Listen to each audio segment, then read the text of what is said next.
that's it. We just want to win for our team. My goodness!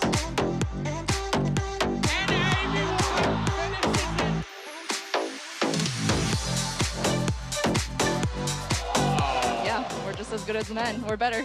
It's a huge point for the Bay Area. Good chance that's the #1 highlight of the week.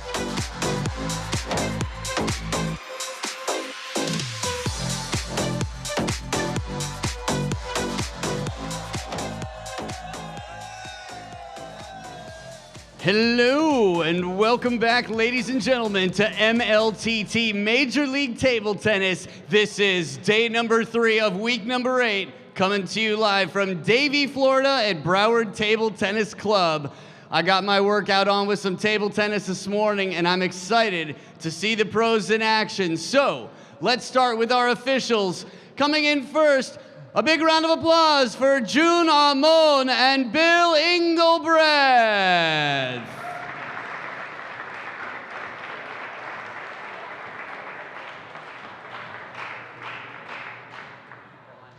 And the first team to come in is first place in the league by a lot. They are rushing ahead, they are tough to beat, and you'll have a chance to witness their strength here today. Put your hands together for Carolina Gold Rush!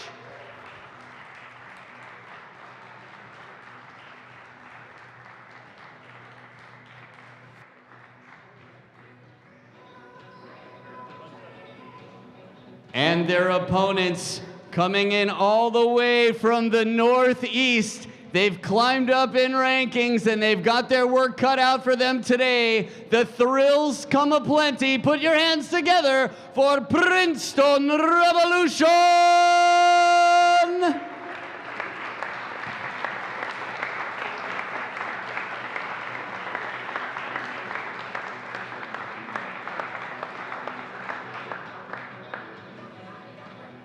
And now that all the warriors are here, let's shake some hands and slap some skins and let the games begin.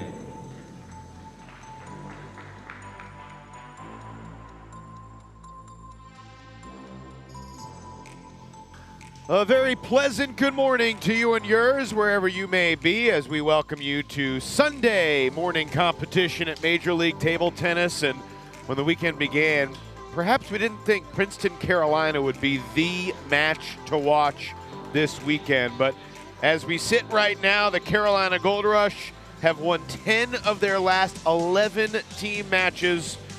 They've been first place all year long. The Princeton Revolution are the story. They started 1-6. They have won 7 of their last 8. They are 2-0 this weekend. And we will see if Princeton can keep it rolling and challenge Florida for the 2 spot. They begin the day just 4 points behind of the Crocs. Welcome, everybody. I'm Evan Lepler. This is Matt Hetherington. And we've seen plenty of exciting action so far this weekend. And it really starting to feel meaningful. I mean, every point matters in the pursuit of the playoffs.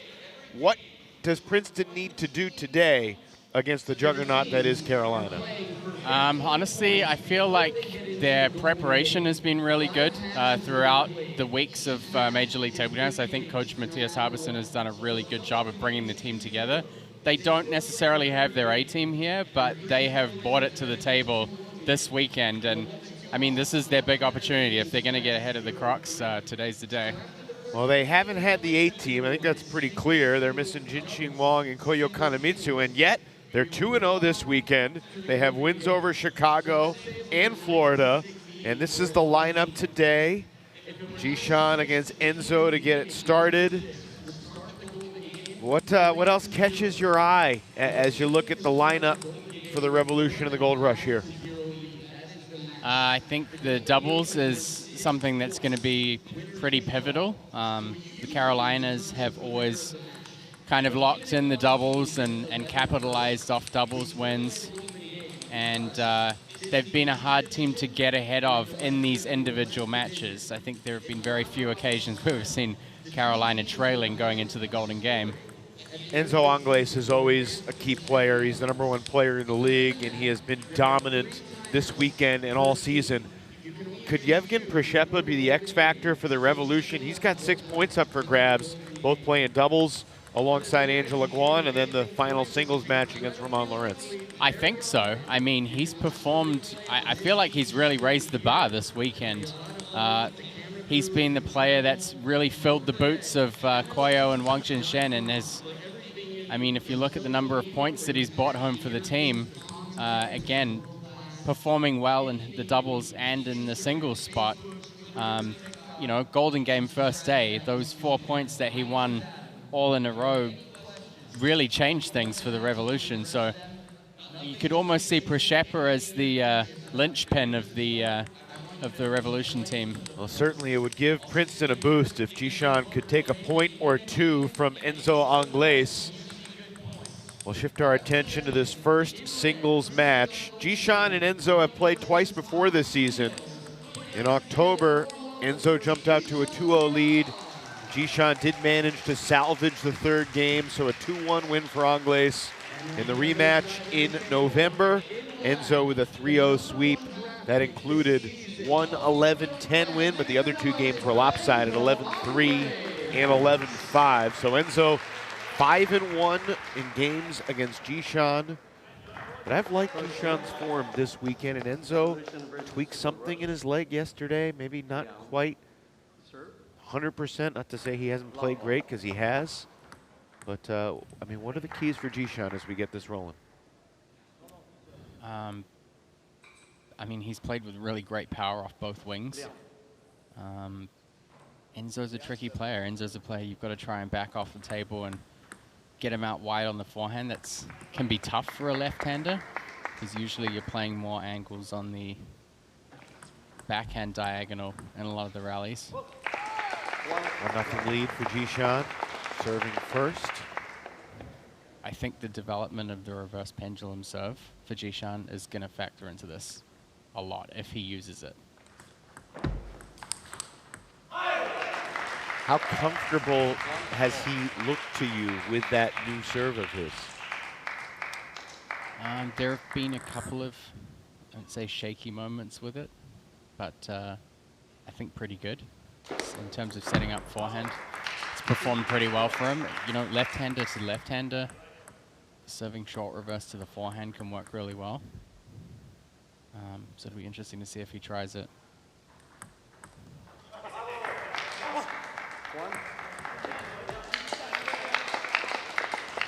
Three straight for Anglais. The Frenchman who has just been a buzzsaw. Enzo 5-1 in singles this weekend. He's 35-10 in singles games this year. It's over the course of 9 singles matches. So his average is beg your pardon, better than 15 singles matches, excuse me. Yeah, so his average is better than 2-1. Yes. He's lost 2-1 a couple times. He's never been swept.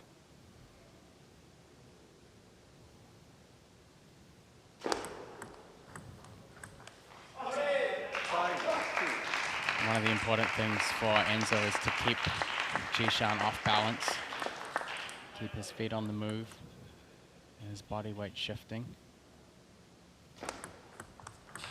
And also the speed. It's a big difference between Jishan on the back foot on the defensive than there is when he's on the attack.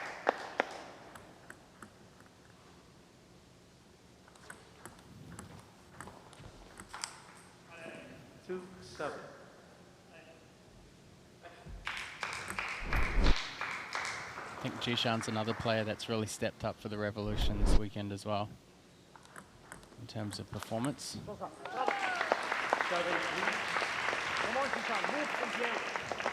Has he surprised you? Or I just fulfilled your expectations? I wouldn't say surprised.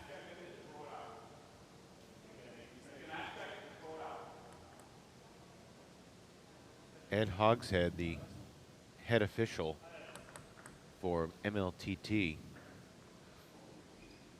barking some directions toward Anglais. That's unusual. Did that catch the edge? It did. That bounced up. I think he was commenting with Enzo about not deciding, oh, I don't want this ball, and just checking it and then chucking it out the playing area. I think.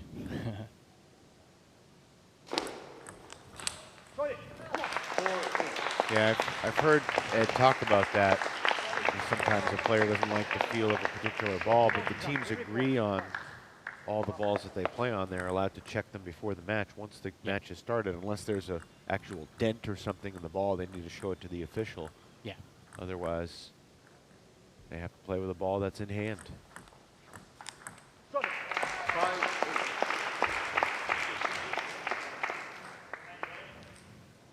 Enzo's not a guy that's going to be flustered by someone yelling to him in the middle of the game.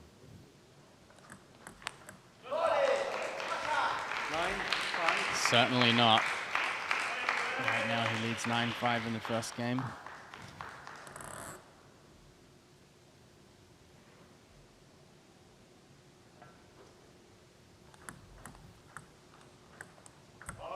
That slow spin.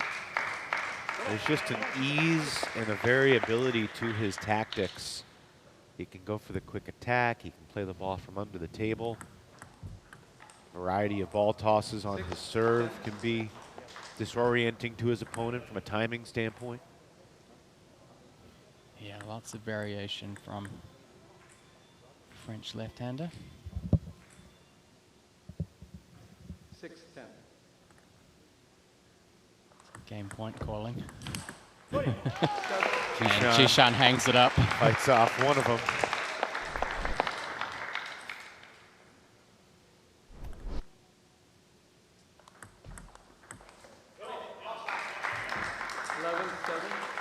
So 11-7 game one. Enzo Angles. I think one of the things that stands out, if you watch Jishan play against a player who he feels confident that he can win against, he's blasting forehands like crazy. You see like point in, point out, forehand winners. But there's just a step up in level here. Someone like Enzo is not going to let him play like that. So you kind of see what's left after you take the power out of the game. I don't think Jishan can match Enzo in these points. He's got to be able to play those big shots. There's a look at that whip around the net from Enzo onto the edge. Lots of different serve receives. Enzo keeping Jishan guessing. Never really quite in position.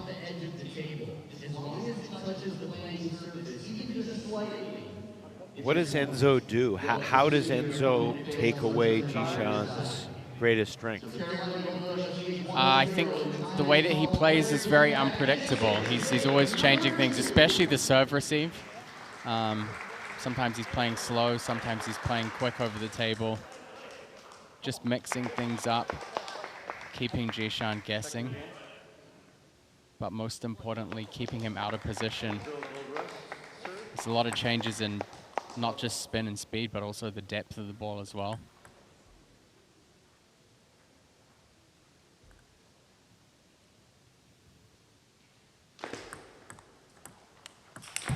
Yeah, and you can see also Enzo, he tends to play those first opening loops a little bit slow, but they dip quite low. Really hard to pick up with a big counter like Jishan's.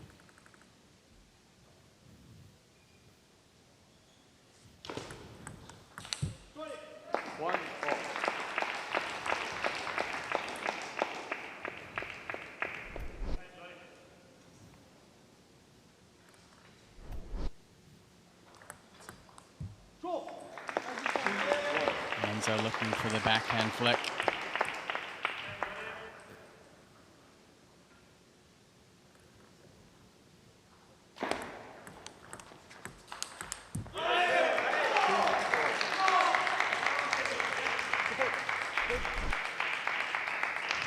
Jishan seems to have stuck to the more conservative short backspin serves. No pendulum, reverse pendulums yet.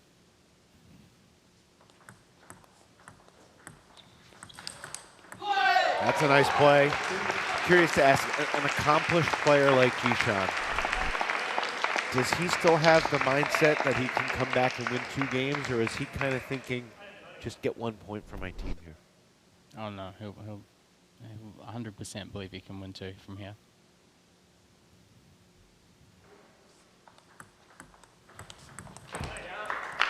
You see Jishan getting pushed back even off those softer shots. He's got to keep the pressure on with his backhand. Enzo doing a good job of playing slow sometimes. It's one thing some people don't realize is that playing slow is actually sometimes a good tactic in table tennis. It's not just all about hitting fast and hard all the time. Anglaise with the angles. As you would expect.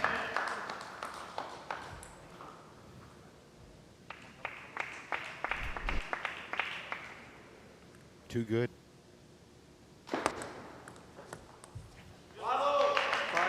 So, in typical fashion for 2 left-handers, we've seen the majority of points start across the backhand diagonal.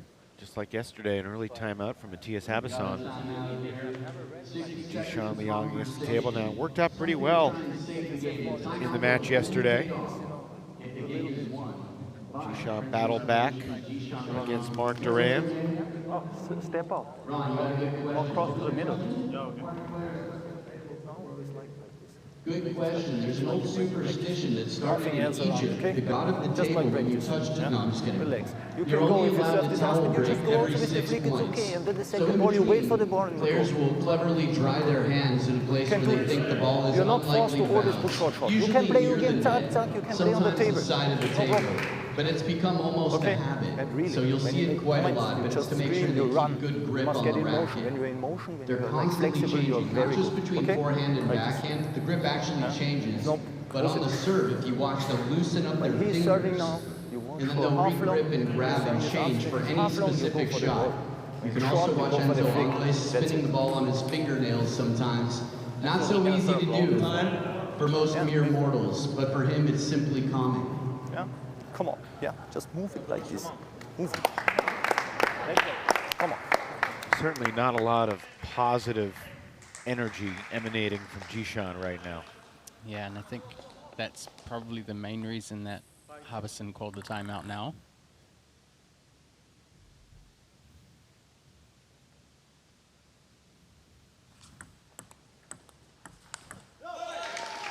Only 1 timeout left before the Golden Game for the Revolution. This timeout will be more than worth it if Jishan could win a couple points on Enzo's serve, get back in this game. Enzo Anglaise, gets in. as usual, has the answer. I think Matthias in this situation is really just trying to get Jishan to relax and put less pressure on himself. You could hear him saying, hey, you don't always have to keep everything really tight, just loosen up, play your game. He's got to go for those shots. Sometimes it's better to take that shot and miss it than it is to play what you might consider the wrong shot.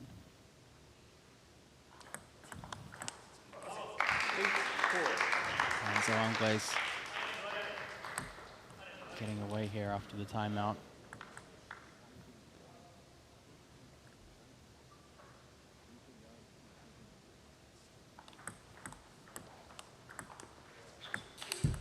Wow. Jishan was on the back of his heels. Enzo gave him a favor, sending it into the net.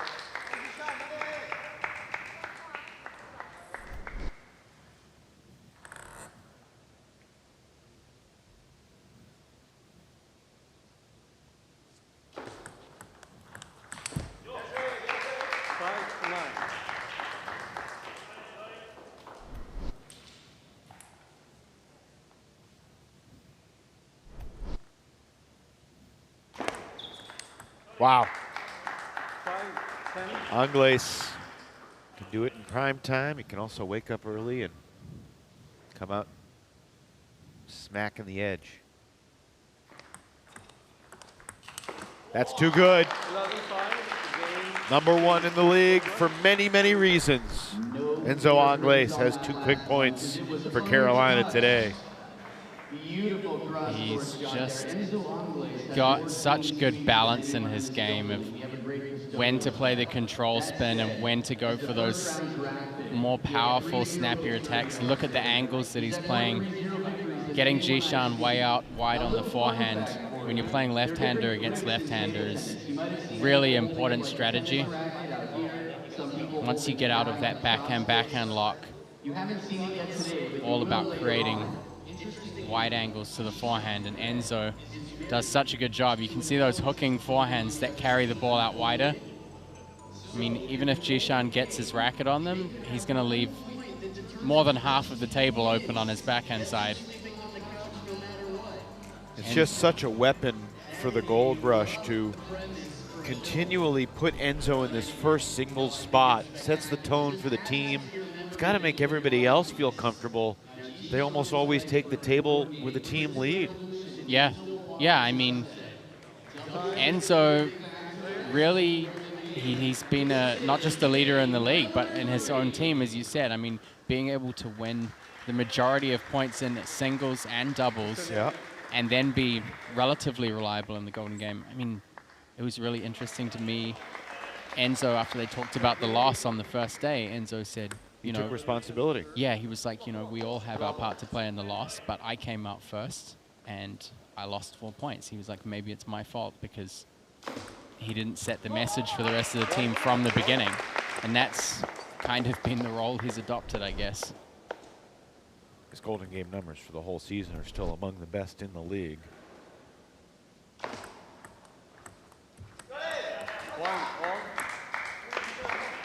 35 and 10 coming into this match in singles. He's now 37 and 10.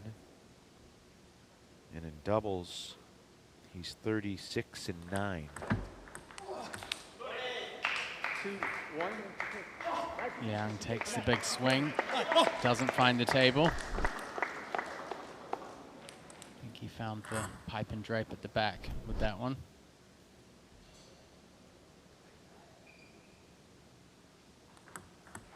And that was pretty good looking from where I'm sitting.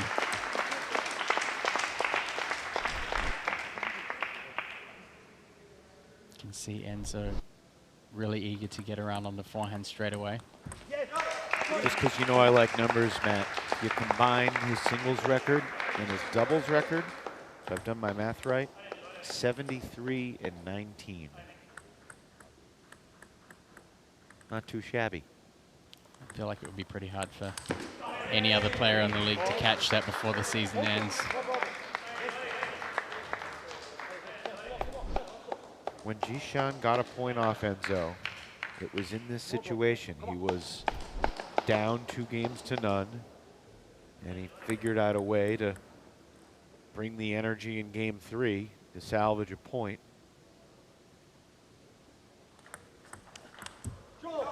He definitely looks more assertive on the serve receive. He's going for more backhand flicks instead of pushing. Trying to put the pressure on early in the point. And that's a better strategy for him too. He's moved away from trying to play short, trying to push the ball long, playing topspin instead. And the players will switch in. He will lead 5-3. Alex Chen, Jeremy Hazine, second singles showdown coming up.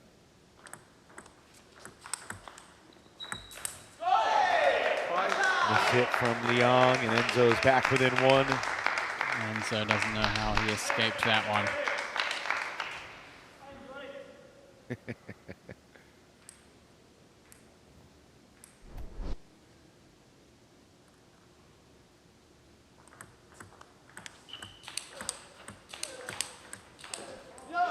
And finally seeing Jishan using the reverse pendulum serve. He knows he has to do something different.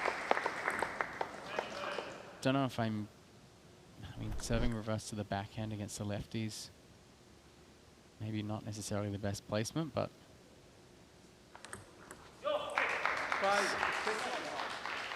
Angles responds with an ace. Looks like Jishan thought that bounce was a little bit, did look like it dipped pretty quickly.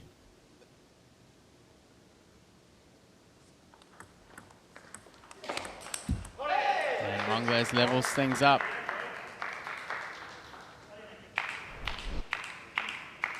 It's hard to believe somebody who plays such an aggressive forehand game like Enzo had a dislocated shoulder just 3 to 4 weeks ago. It's been a tumultuous last month. He dislocated his shoulder, he lost his shoes. And yet he keeps on winning. Well, the good news for the Carolinas is that his leg seems to be fine today. Yeah, this, honestly, like left hand against left hand, reverse pendulum short to the forehand is a good strategy to start you off in a point. Why? It's just a very awkward ball to receive. And the most comfortable way to receive a reverse pendulum short to the forehand is to flick the ball cross court. And if you're also left-handed, that goes right into the middle of your forehand.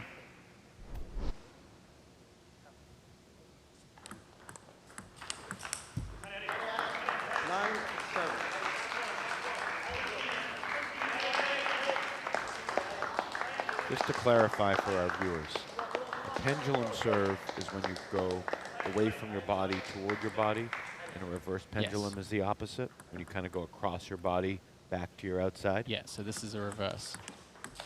Yeah, and see, to the backhand, lefty-lefty, reverse pendulum to the backhand is a pretty easy ball to come in and flick. Because of the spin direction, Enzo looks pretty comfortable with that. I mean, they expect to play cross-court backhand already.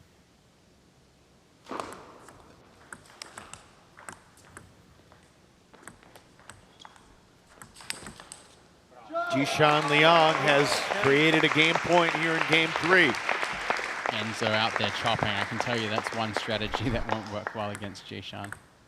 I've seen him play some pretty good high-level choppers before and just chew them to bits with his forehand. 2 serves for Angles. He needs them both. Jishan gets a point for Princeton with an 11-8 win in game 3 over Angles.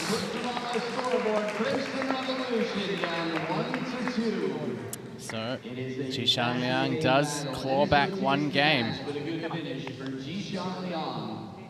Just clipped that edge there, but got the job done.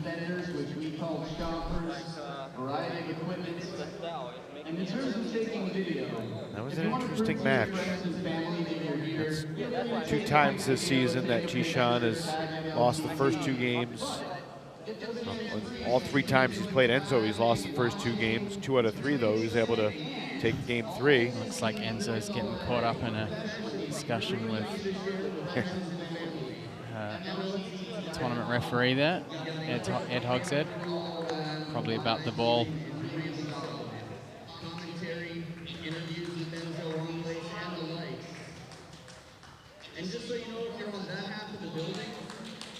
Joined now by Enzo Angles. Enzo, congrats on getting another 2 points for your team. Let's talk about the match first. Jishan, you're very familiar with him. You played him a few times this year. What were the tactics that went into your success today? Like usually, just play, put intensity, try to find my forehand, and yeah, keep moving. The legs feeling good after yesterday? Yeah, all good. No problem. And what kind of things change in your tactics when you're playing against other left-handers? You generally seem pretty comfortable out there. The thing is, I really don't like, you know. Really? Yeah, I really don't like because my backhand is not as efficient as against the right, you know. And so yeah, but it's okay. I don't like, but the how it looks, it's not as I feel, you know. Are you interested or willing to share what's going through your mind in regard to the ball and the conversation with Ed over there? It doesn't matter. Okay. No need to talk about it. It's just nothing. All good. Thanks for the time, Enzo. We'll see you in a bit. I didn't expect him to answer, but I wanted to give him a chance in case he wanted to get something off his chest. All business. But I appreciate his focus on the game and not wanting to let the periphery distract from the task at hand. And that's the sign of a great athlete, you know, a guy that can, because he certainly has thoughts that he could share, but by choosing not, I respect his choice to not share them, because that's what a lot of great athletes would do. They compartmentalize from all the different aspects of things that are in their life. Well, one thing that I like about Enzo, and we've seen this a couple of times this weekend, is that at the end of a match, he does go and kind of get clarification on things and resolve things. We saw yesterday he was a little bit frustrated with Matilda Ekholm kind of chowing on a netball. And at the end of it, you know, a few friendly words with Gorak, and he was all smiles when they walked off the court. And it's the same here with Ed. Kind of walk over and have a discussion, and it's done and dusted with, and on to the next one. I think he's moving on, yes, but he gave a little shake of his head, and I think he thinks he should be able to get a new ball if he wants. It's normal, maybe in other leagues, but you know, rules are rules. Tennis players get tossed 3-4 balls before they're getting ready to serve. They pick the one they want to use. Yeah, I mean, I think they have a lot of, they do select a lot of balls. I mean, there's about, I'd say there's like 20 in the box, so.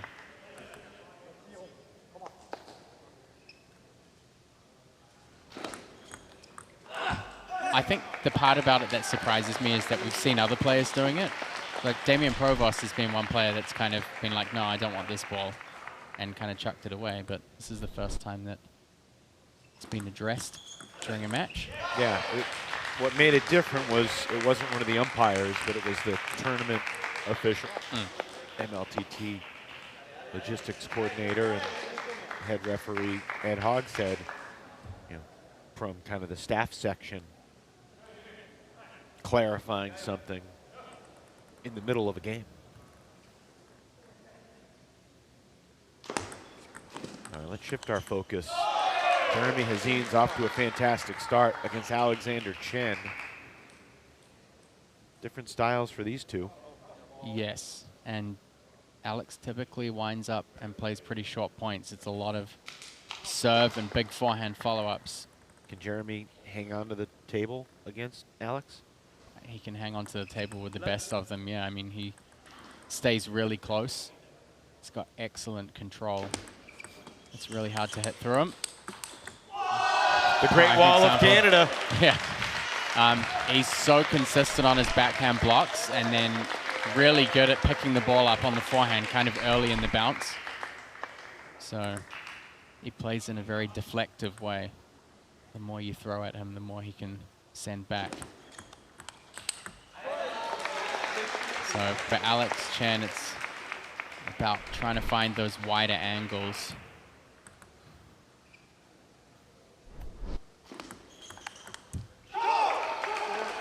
Few players wear their emotions on their sleeve point to point, like Jeremy Hazin. Said it yesterday, though. He does a nice job moving on after the reaction, but there's almost always a reaction. Yeah, some winning facial expressions.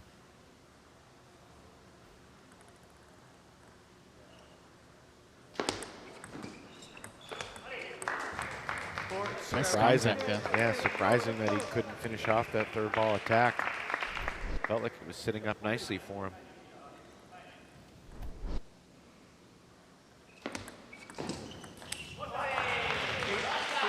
The last 4 points all have been won by the returner.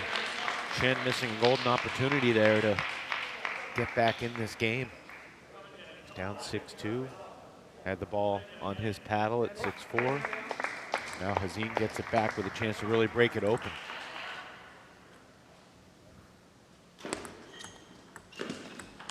And Chen gets the wide angle. Jeremy does really well in that kind of on the inside of the table, so inside the corners of the table, but If you break the ball wider, doesn't have as much reach, plays pretty close to the body to keep the ball under control. Snaps a streak of 5 straight points that were won by the returner. Hazine leads 9-5.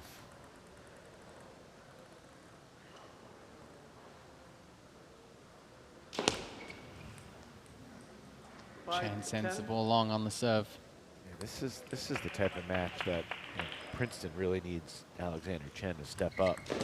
When you look at the doubles match, certainly favor the Carolina duo. Kai Jong was clutch yesterday, a 3-0 win. That included 2 golden point wins against Michel Levinsky. Nishant Labaka has punched above his weight class, but he's still an 18-year-old free agent signee. And a lot of pressure on Przeppa's shoulders. Chen back within 2. It's going to be a tough ask for him to run off 5 points in a row, but he's got the first 2. Still needs 3 more in a row if he wants to take this first game. Does Alex Yang call a timeout if Alex Chen wins this next point? No. I don't think so. We're not going to find out. But Game 1 to Hazine. 11-8.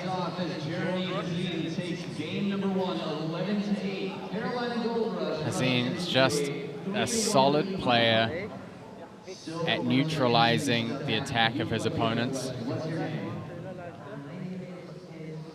Just a very steady table tennis player. I think Alex Chen, I mean, if he's not able to win the point off his third ball attack, if he can't serve and, if he serves and misses that first forehand, or if he hits the forehand and then Jeremy's able to get a racket on it, I think his odds of being able to get the upper hand in the match go down pretty significantly. He's a player that needs to hit home the third ball attack in order to have the advantage in the match. That certainly puts a lot of pressure on him to be the aggressive player.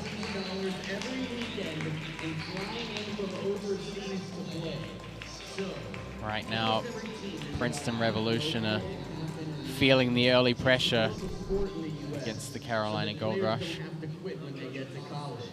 So far, so good. Here we go. It's time for game number 2. See if Chen can make some adjustments here. Well, Enzo's like, where's Ed now?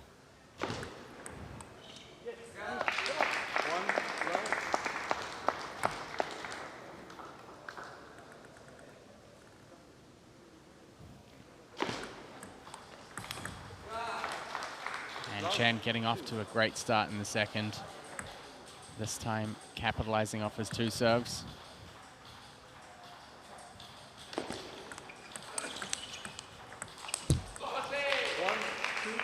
Fantasy League still running. Evan looking pretty good this weekend. Yeah, my perspective and outlook changed when you told me that you were happy for me that I was in the top 10 this weekend. Genuinely am. I don't know if Sean O'Neill feels the same way. He probably doesn't. I always love to see it. I mean, I've done commentary with other people before who have come from outside the sport, and I love to see people take a deep dive. And so for me, having you in on the Fantasy League, as well as all the stuff that you're learning about the game on the table, and I can tell you guys at home now, this man does a tremendous amount of work getting statistics, which he's even smiling now that I say that. I think it's great. I'm very happy to see you in the top 10. I would like to be higher on the rankings myself. Maybe I'll try again next week. Unfortunately, there's not an event next week, but 3 weeks from now in Portland, I'm sure you'll do a deep dive into the West Division race. Well, I'm sure if Sean doesn't do well in the Fantasy League on home turf, we'll definitely have something to say. Eventually, he's just gonna, implode, resign to the fact that it's not for him. I mean, he's a great player, an Olympian, Hall of Famer. it's okay to, if you're not great at everything. And Sean, you know, despite his desire to be excellent, he's certainly a competitive dude, but so far the fantasy has just been his bugaboo. I guess that's what happens when analytical color goes up against cold hard stats against the play-by-play. There are no emotional decisions with evidence, just looking at pure results. Can I tell you about the most interesting realization I've had in the last 12 hours from a statistical standpoint? Yeah. It has to do with the Golden Game and the significance of the 1-0 lead versus the 3-0 lead versus the 5-0 lead. And what we've seen so far in 56 Golden Games, the numbers will surprise you.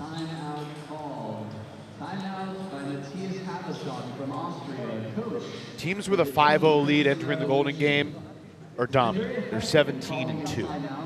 That's almost a 90% victory rate. That's not that surprising. But what is surprising is the fact that teams with a 1-0 lead entering the Golden Game are 16-6. They have won 73% of the time. However, teams with a 3-0 lead entering the Golden Game are 8-7, which is to say that the 3-0 lead has been marginally unimportant.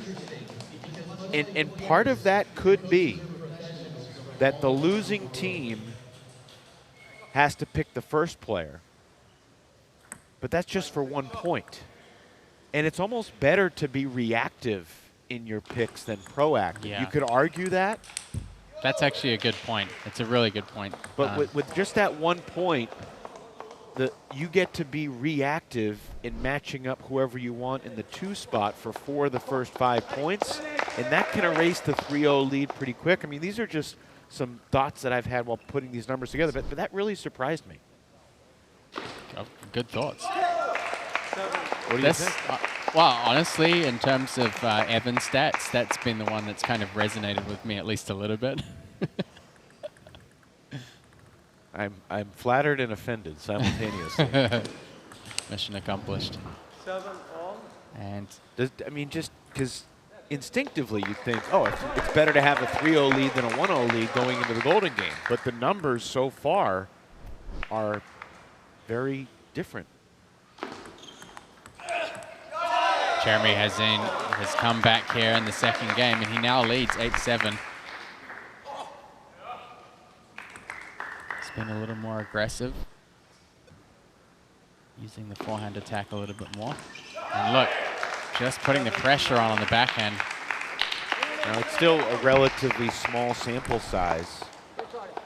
The last 3 comebacks from teams behind to win the Golden Game have all been when they were down 3-0.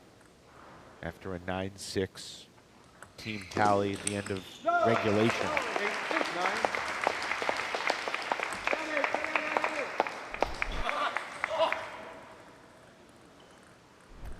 So you have a lead going into the Golden Game. You got about a 73% chance of winning.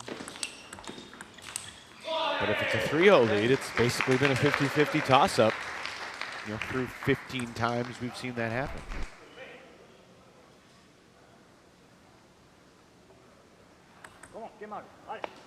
I don't think this is going to cause teams to intentionally throw their last game so they're up 8-7 instead of 9-6.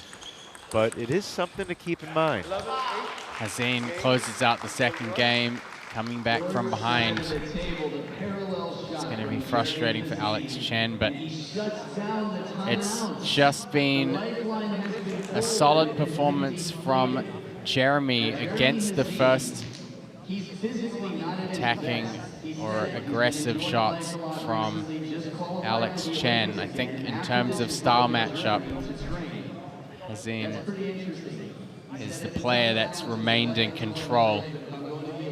A lot of pressure coming back on Alex Chen.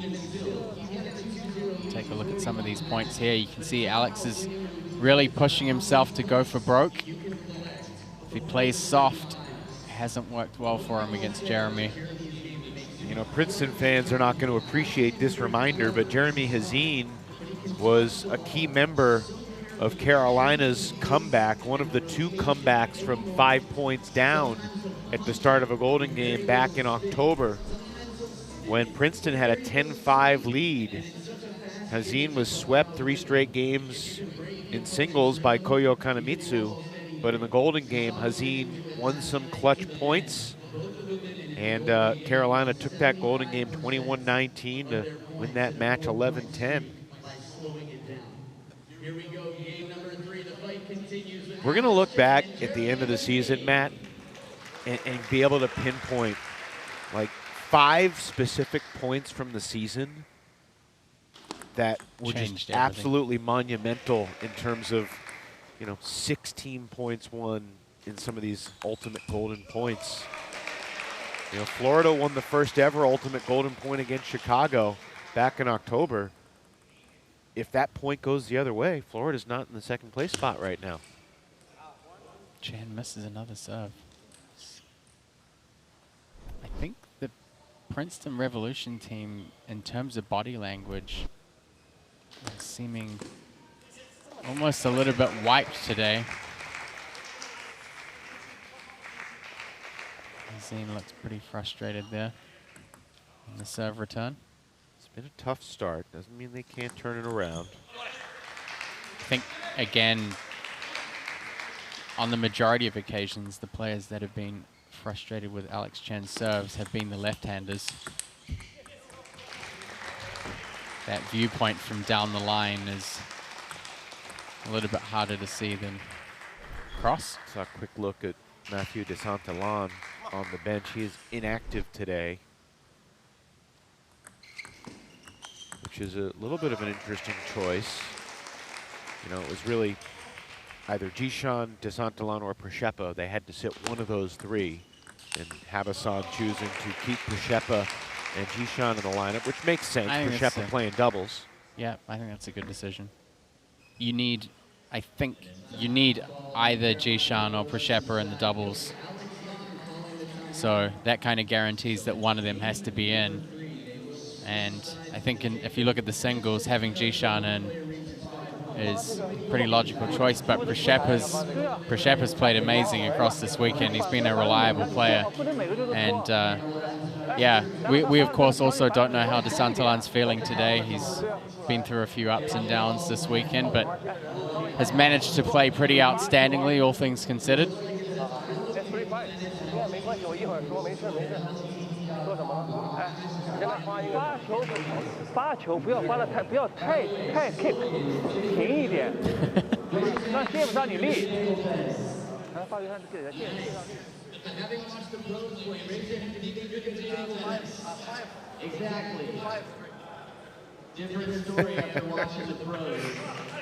Hazin's going to be a table tennis tournament director one day.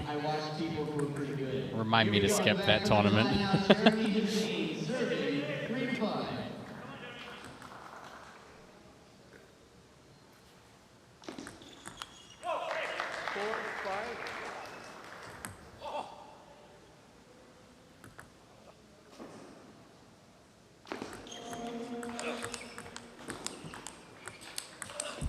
It did seem like Coach Yang on the bench was instructing Jeremy to add some more kick to his serve. And Alex Chen puts that ball away. Hazin can only nod and acknowledge a great shot.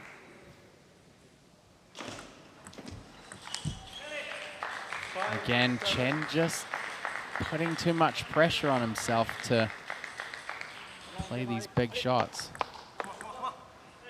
Sometimes you have to be willing to put in the work for a long rally with Jeremy.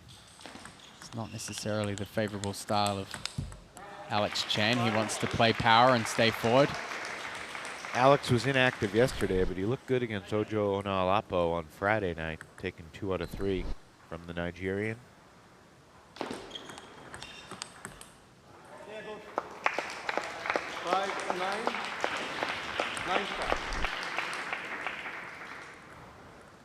Off the paddle into the ceiling. Again, Chen taking his shots. It's 9-6. Big chance here to get a point on the board for the Revolution. If these two square off again in the golden game, this match has laid the foundation for intriguing 4-point snippets down the road. It's not like either player has dominated the other here. I feel like these guys could play 9 games and it'd probably be 5-4. Yeah, I think the difficulty that Alex is having is either playing too hard or playing too soft. The middle ground for him has been kind of route with errors. Yeah. He's still searching for answers. And all of a sudden, Hazeen's back level, 9-all. What I thought was going to be a 2-1 win could very well become a 3-0 sweep for Carolina. And a great, well-disguised no-spin serve there from Chen. Sets himself up with the first game point here. Does it again, but big swing. Had a chance to finish things off. Going into the golden point now, Hazeen holds the serve. First golden point of the day. What will Hazeen do on the serve? Hazeen completes the sweep, coming from behind with a 3-0 run to close out the 11-10 win. Very tactful performance from Jeremy Hazeen. Patient, lots of great placement. I think throughout this entire match, Alex Chen just out of his comfort zone. Kind of similar things that we saw between Enzo and Jishan as well. The Carolinas players tactically on top of things so far in this team tie. Hazeen, who wears his emotions on his sleeve all game long, a big smile on his face as he puts the headset on. Jeremy, congrats on 11-8, 11-8, 11-10. What's going through your mind in that third game as Alex gets off to a good start? How'd you turn it around and pull it out? Yeah, I think the key to the third game, especially with this format, especially winning the first 2 sets. After I won the second set, I was very happy. I celebrated, but I realized that this whole league is based on every set. So the third set, I tried to tell myself to focus as much as possible, because normally most players who have a 2-0 lead here have trouble trying to focus in the third game. And I did struggle with that, which is why my coach called a timeout. But I don't know how, somehow I found a way to, I adjusted my serve a little bit. I did more heavy topspin. And that's why I was able to take the 11-10 narrow win in the third set. Well, Jeremy, I think you've certainly earned the cruise that you're going to go on after this. Yeah, like, yeah, the ship leaves at 4. Final boarding is 3 o'clock. So around 1:45, I have a Uber directly to the port of Miami. So I'm going to barely make the final boarding for today. Where are you headed? Dominican, Puerto Rico, and St. Martin. Just a 1 week. Yeah. Sounds wonderful. We'll let you go. Get ready for the golden game. Yes. Have a great cruise if I don't see you before you leave. Thank you. Jeremy Hazeen with a 3-0 sweep against Alexander Chen. So it's a 5-1 lead for Carolina. And you look at the rankings here, and you certainly make the Gold Rush a favorite. Yeah, the Revolution are not in a great position here. I think they were probably hoping for at least Alex Chen to perform a little stronger. But again, like I feel like the team hasn't looked comfortable out there so far in terms of the energy. You see Matthias Harbison in the timeouts trying to get his players pumped up, but you know, they've looked very uncomfortable, especially when you have big hitters. You have Jishan who's swinging big forehands, Alex Chen who's swinging big forehands. In order for them to play well, they have to be pumped up and in the zone. And I feel like the team's been a little bit flat coming into these first 2 singles, and the Carolinas look really focused. Angela Guan will serve first here in the doubles.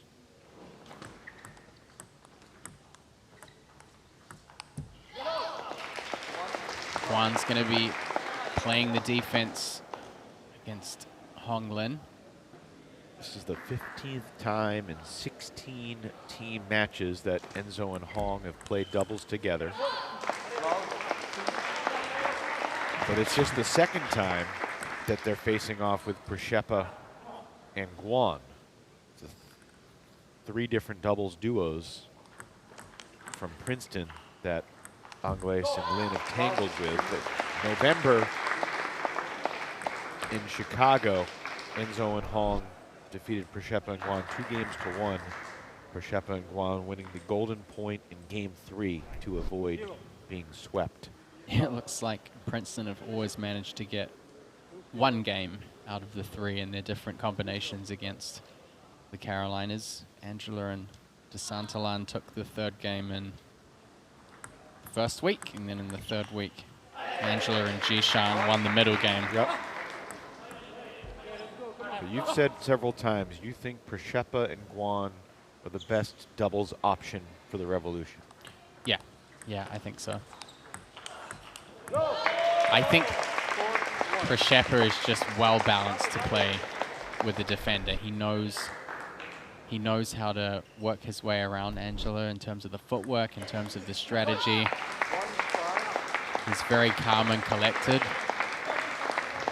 With DeSantalan, you know, putting 2 defenders together in doubles is something that can be really challenging. And then Jishan and Angela are, I guess, like kind of polar opposites in the way that they play. So for me, Przeppa just meets in the middle ground, well balanced between both.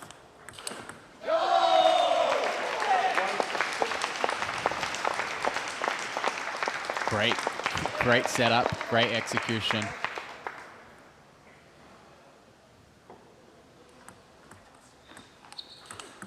Wow.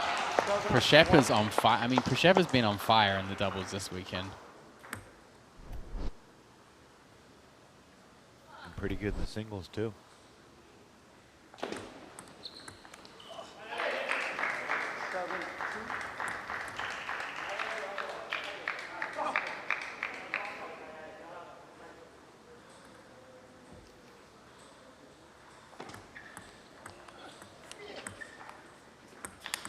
Hong Lin, capable of seizing control when the opportunity meets the moment.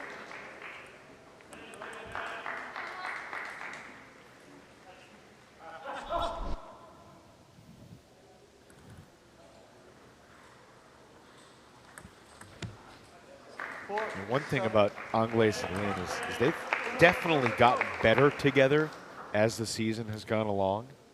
I mean, you just look at it. They played great. They went 11-4 in their first 2 weekends together. But in their second 2 weekends, they went 18-3. Right now, they're clawing their way back in the first. 4 straight for the Gold Rush after falling behind 7-1.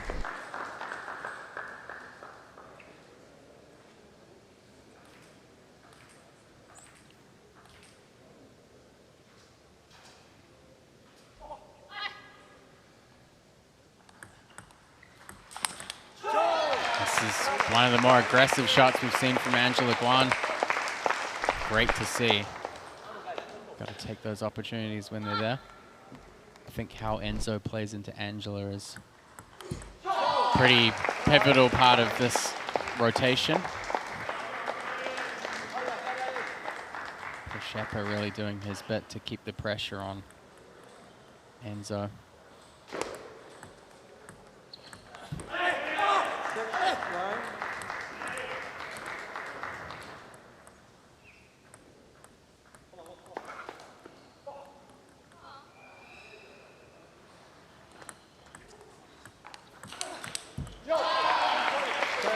Game points for Princeton.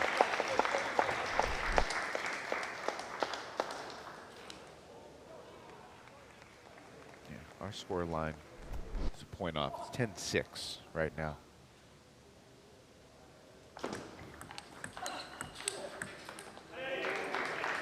That came back to the table, but it hit a beam overhead.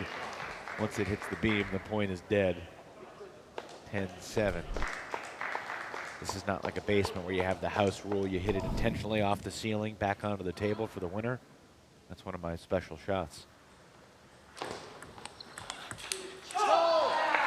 Matt Hetherington, you should feel fortunate you've never had to face my off-the-ceiling shot.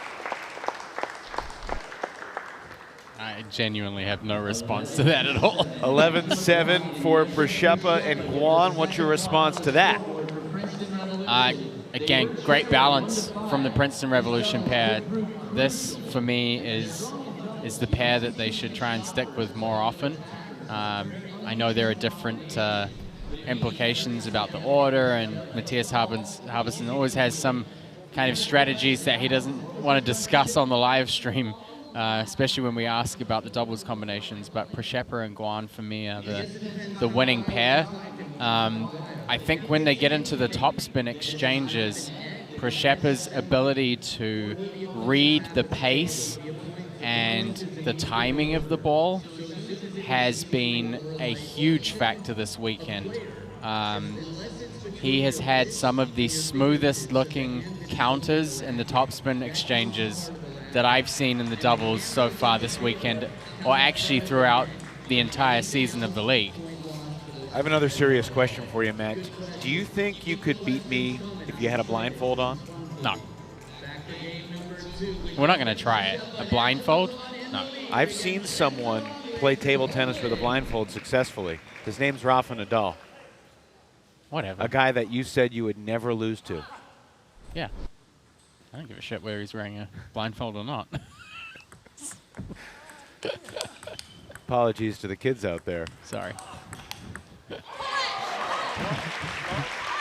It's going to be trouble if I see another Rafael Nadal video. It's a family show, Matt. No more Rafael Nadal videos.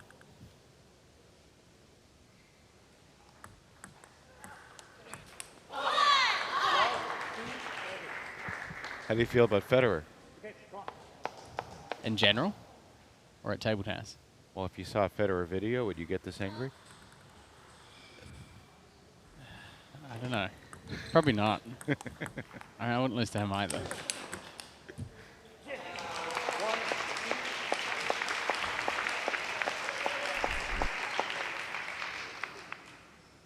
I appreciate your confidence and your conviction, as that is the thing that separates high-level athletes, is their belief.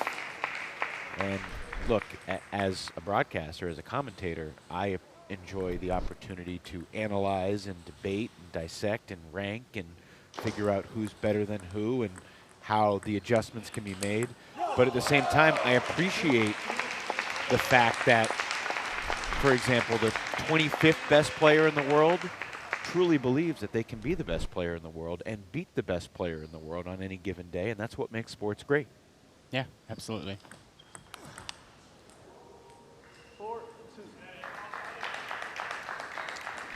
Is there anything you're seeing here from Angles and Lin that stands out to you as unusual, other than the scoreline?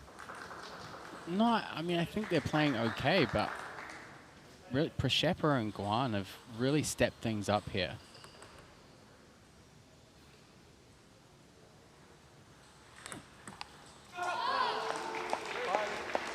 Things are mixed up a lot.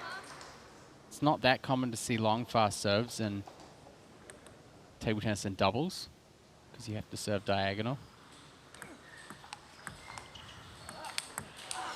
What a return by Princeton.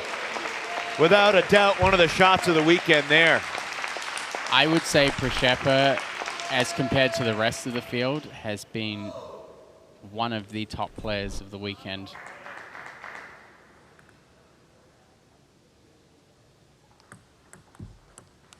You can see all the updated MLTT power rankings, usually updated pretty quickly after the weekend concludes on MLTT.com.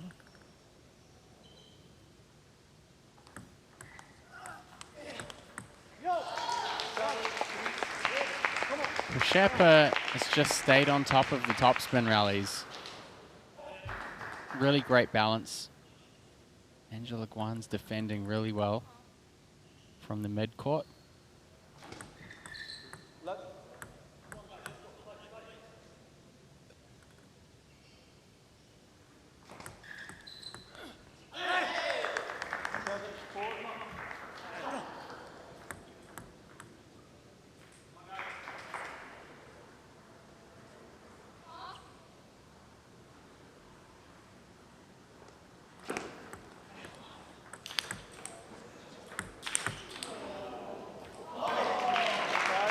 Angles and Lin driving the Princeton Revolution pair back from the table. Yeah, they're going to win most of those points when they get those balls popped up like that.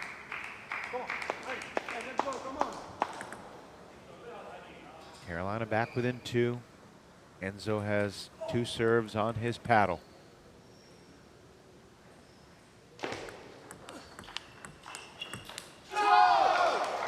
This is a big effort from the Revolution. Sure is.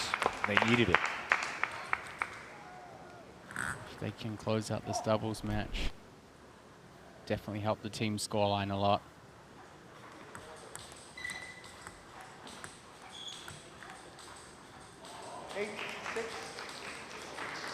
So it's 8-6. The serve's coming back to Przeppa.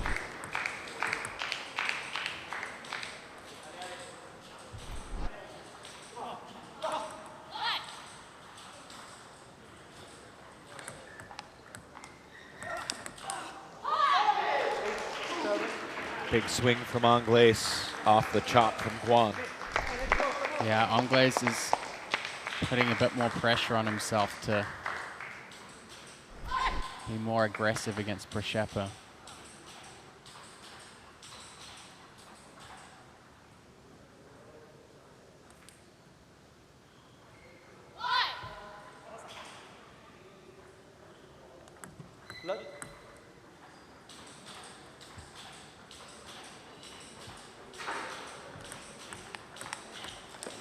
Guan coming with the attack, and is Przeppa fired up for his teammate. No better time for it either. Guan's done really well covering the counterattacks on the forehand.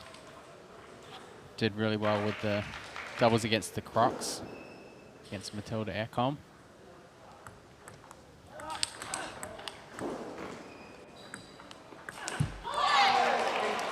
Angles gets the ball up over the net. Przeppa was certainly ready for it.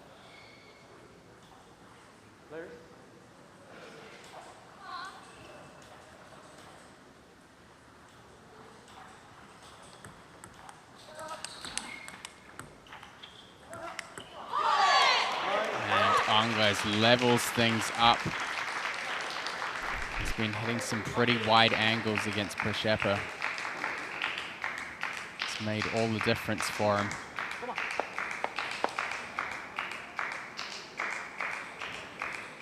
See how this second game ends.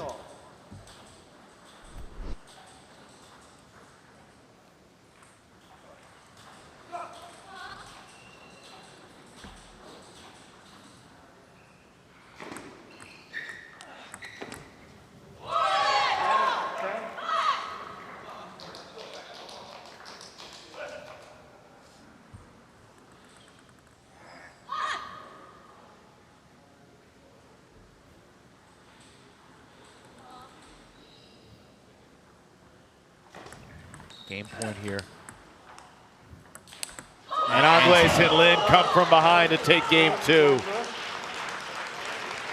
This was big. Enzo Angles and a home win from down 7-9. That was a very gritty back and forth game. Enzo and Hong Lin bringing the goods. I think Enzo really stepped up the aggression. He was trying to go for the wider angles against Przeppa, painting those edge lines in the corners. Is that order where Enzo gets to respond to the Guan chops much better for Carolina? I think so. It can be harder to loop really well against chop when you have short pips rubber. It can be easier to get the spin off, but oftentimes harder to loop strong. I think Enzo definitely is able to power through the ball a lot better, and you can see he adds those angles as well on the forehand. What would you say to a young player, a casual player that maybe wants to become more serious and they've only played with flat rubber and they want to experiment with pips? I think it's best to take advice from someone who's coaching. It's good for them to look at your style. Usually you would either choose pips because of a style that you want to pursue, so something that works to your strengths, or you would use pips to cover a weakness. So, you know, some players who have weaker backhand topspin shots will switch to pips, but generally the flatter hitting styles, so if you look at Hong and you look at Nishant Labaka, the players that really drive through the ball, the short pips rubber is a little better suited to those players. And then the long pips that Angela has are generally better for defending.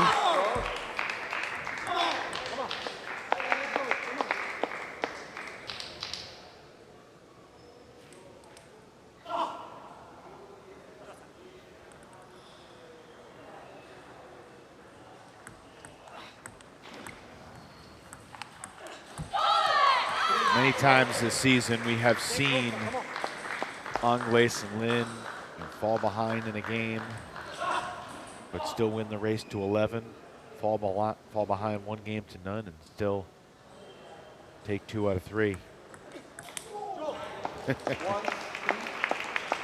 Amusing reaction there from Angles after the miss hit.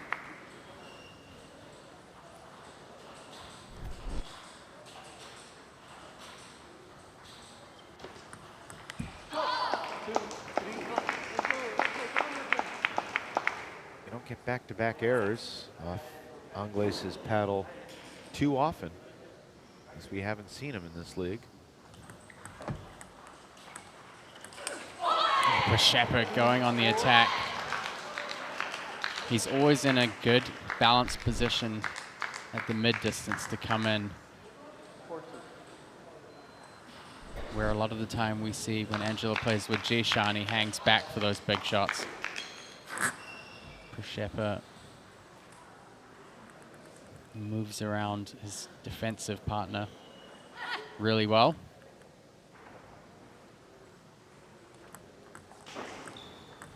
Hong Lin getting vocal out there. Yeah. And she's brought good energy to help this team come back. I think especially in the Golden game yesterday, she was playing against Michelle Levinsky.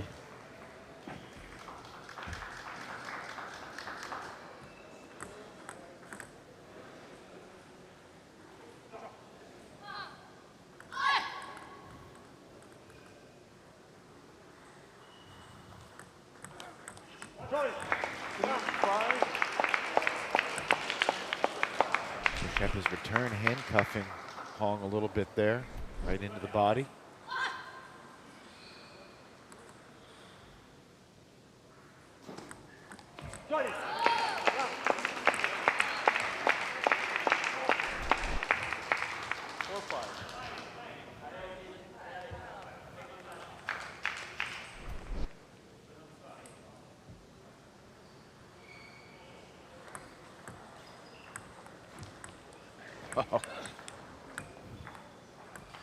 Enzo Angles.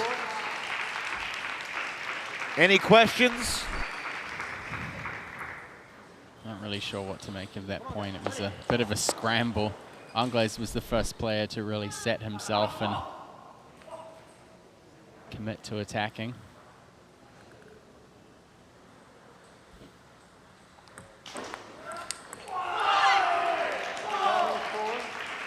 The good shots often come in bunches with Angles.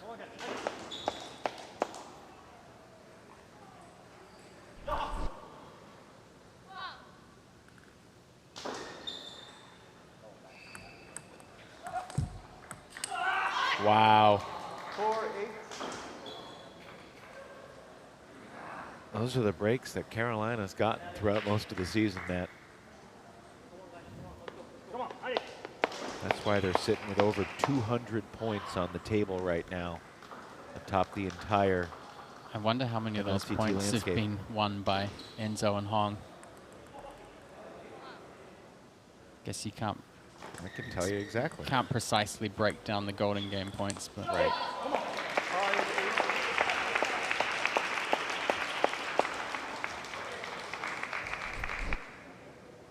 oh, we talked about this before. 70 something with Enzo's singles and then the doubles with the two of them. I think you said 70, Yeah. maybe 73 now. Maybe 75. Plus their contributions to the golden games, which that would almost, Let's see. it would probably add up to like half, honestly. Enzo's got 37 wins in singles. And as of this moment, he's got 37 points in doubles.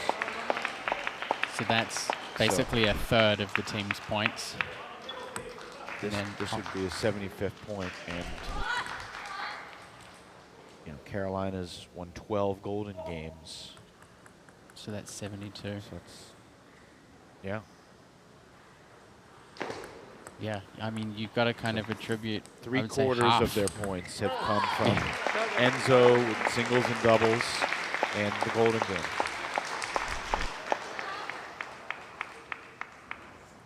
I think he's probably the leader in the race for MVP. You'd have to think so. Just give him the award now. I mean, it's not a conversation. It's unanimous right now. Now, Alex Yang is going to take a timeout here, with Princeton creeping back within 1.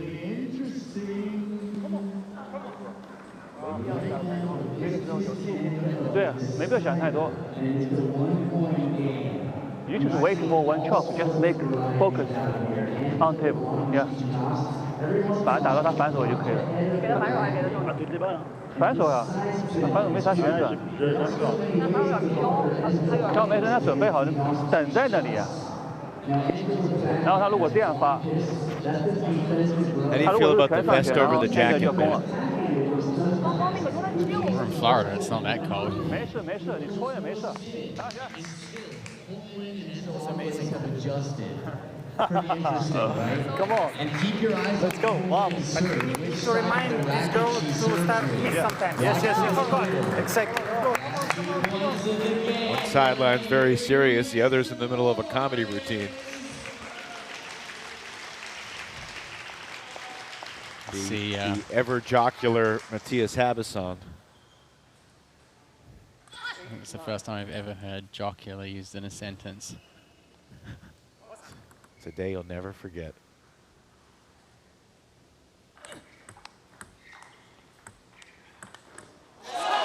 Princeton gets in close to the table and redirects the ball down the line. Look at the movement. Footwork synergy between these two is really on point. 9-all. And you could hear Alex Yang saying in the timeout to Enzo, whenever the chop comes over, just take the time to set yourself in position and go for the shot.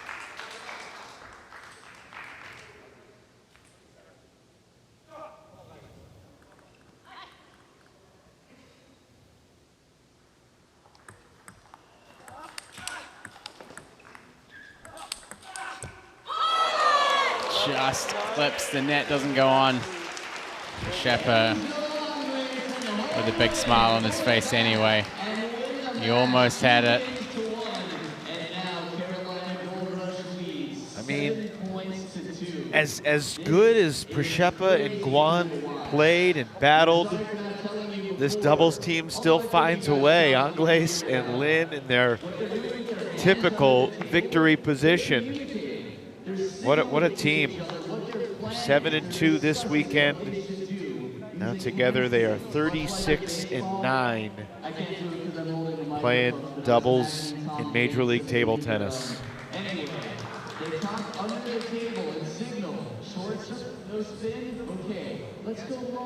These are up to the minute. Whatever it may be, in different parts of the world they have different signals so that coaches and people briefing. Carolina Gold Rush one game away from being the first team to have 100 game wins in singles. Yeah, just kidding. These are not up to the minute. These are entering the day. Yeah, well, then they've already done it. Yes, they have. Raise your hand if you played for Team China. And table Florida, Chicago later today. on the court right now. Anybody in the room? Regardless of how Princeton fares here, See that green there are only 2 more East Division weekends left. So there are 6 team matches left after today in the regular season. The East Division will be in Winter Haven, Florida, early next month, and then in Lawrenceville, New Jersey at Rider University in mid-March. And I'm thinking about it in the context of that Florida-Chicago match. You know, Florida's not going to get eliminated from the race today.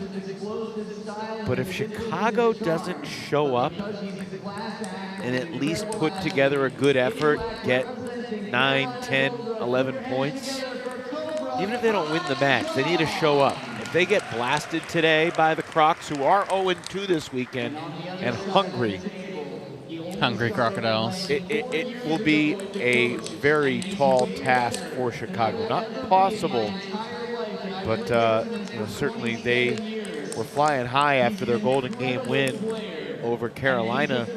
That snapped the Gold Rush's 9-match team winning streak. And if you think about it, Carolina, you know, was up 9-6, but that's the most dangerous lead in table tennis. 9-6 heading into the Golden Game. Well, anyway. Maybe they should have heard that stat before they went in. Which of these destinations, just from a city standpoint, are you most excited to experience? Me personally, I think Rider University in New Jersey. I'll be there for that one. I think Portland's going to be great. I'll be watching on the live stream for that one. It'll be you and Sean on his home ground, but I know the Portland team, and I mean, Portland has G-Way on their team as the lead player. He's their first team pick. He's homegrown. Do you think, you know, Sean's a hometown guy, they're familiar with him in Portland, but is the paparazzi for Sean O'Neill going to be a little much in Portland, do you think? Is that going to be distracting to our telecast and our work? No. Maybe they'll be there for you, asking about Fantasy League. Yeah, but I mean, Portland Paddlers, they have G-Way, they have Christian Liliarus is also Portland, so their coach is a Portland native, and I think they've put a lot of effort into promoting this, and a lot of G-Way students have been following Major League Table Tennis, and I think they'll be there in person, so I would expect a pretty warm home crowd there in Portland. I think it's going to be pretty good. I might try to check out a Blazers game while I'm out there, which is right up your alley. I know you never miss a DeAndre Ayton and Malcolm Brogdon Portland Trailblazers game. All right, Kai Zhang has the early lead over Nishant Labaka. 18-year-old free agent signee who has showed himself well at shots like that. But Kai Zhang, the more experienced of the two, and both these guys play with considerable power. What's the key to imposing your will on the other when both guys want to play with that power? It's different styles of attacking. I think Zhang Kai obviously playing with more topspin, using the smoother inverted rubbers on both sides, has a bit of an advantage in how he plays here. For Nishant to set the ball up, to play those big shots with the short pips is a little more difficult. The ball has to kind of set up a little bit for him.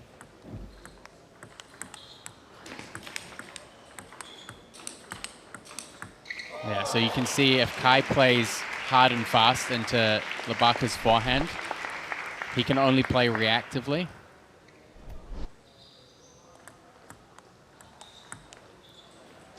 A ball like that, for example, from Kai, if that had got on the table, Nishant probably would have had a home run on it.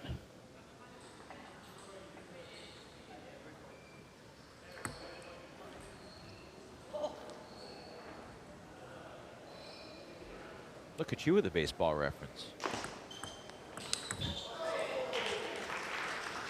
Have you ever played baseball? Not baseball, but I played wiffle softball. ball? I played softball. Because that's quite big in New Zealand. New Zealand and Japan are pretty good at softball. What position do you play? I played it like when I was in primary or elementary school. Are you shortstop?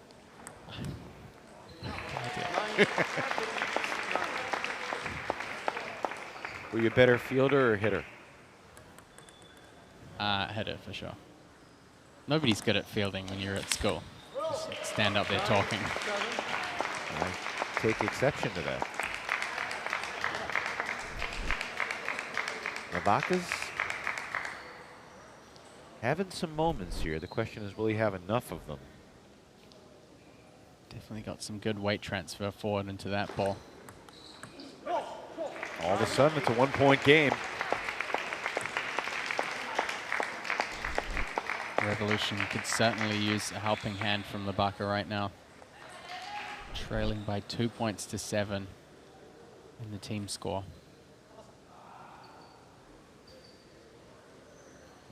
A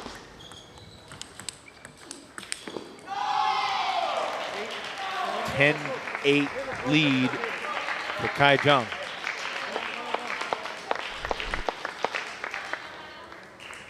Still to come in singles. Pershepa back on the table, taking on Carolina's Roman Lawrence. It'll be their first meeting in MLTT. Kai Jung able to finish off Labaka in game 1. 11-8 is the final in the opening contest. And it's now an 8-2 lead. That guarantees Carolina will have the edge going into the Golden game. And at this point, it would be surprising if they don't get the 5-point lead. And they need 2 more wins in these next 5 games. With Kai Jung looking sharp and Roman Lawrence, very solid contributor this weekend as well. Yeah, I think Kai definitely has I would say a sizable upper hand in this match. The pressure is definitely on Labaka to see if he can make a dent. But I think head-to-head, Kai is definitely a more clear favorite. Has the ability to play with a lot of power off both wings. Nishant, when he's setting up for those faster attacks, tends to play a little bit softer and more controlled. Those are all opportunities for Kai. And this is what I was talking about in the doubles when you asked about Angela playing the defense. When you play backspin against a player that has short pips, they can lift the ball well, but they can't really put any spin on it. So the ball's going to sit up a little bit. Kai's just coming in here and playing long and heavy. And then when the ball floats up, big swings from both wings.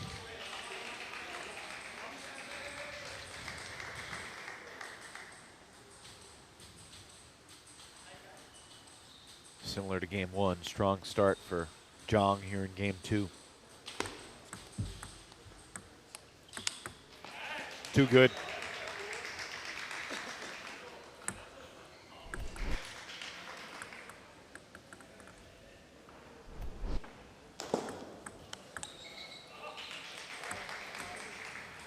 Matt, do you think these 11 a.m. Eastern time starts are too early for our friend Sean O'Neill out on the West Coast? He has been definitely unusually quiet in the texting department this morning. Yeah, he's probably snoring right now. He's definitely snoring with his fantasy league lineup, I'll tell you that right now. I think he's ahead of you. I'm definitely snoring. I'm not gonna lie. When I looked at the result yesterday after the lineup that I had in for the evening match with the Crocs and Carolinas, I thought I'd done pretty well with that. I was a little bit annoyed when I looked at the results. I mean, the reality is There are a lot of very similar choices made across the board, and to be successful, you have to find some ways to differentiate yourself. Well, Kai is one of my differentiators. Right now, he's 9-0.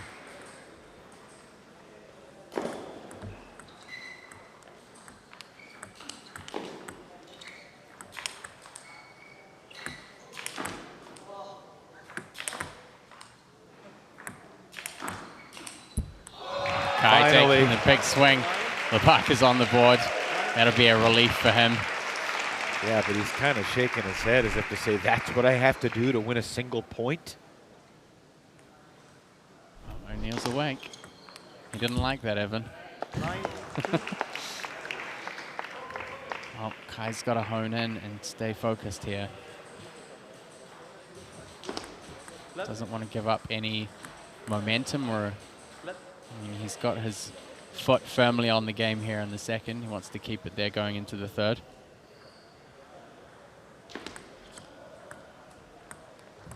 It was a nicely timed short ball there from Kai Jong.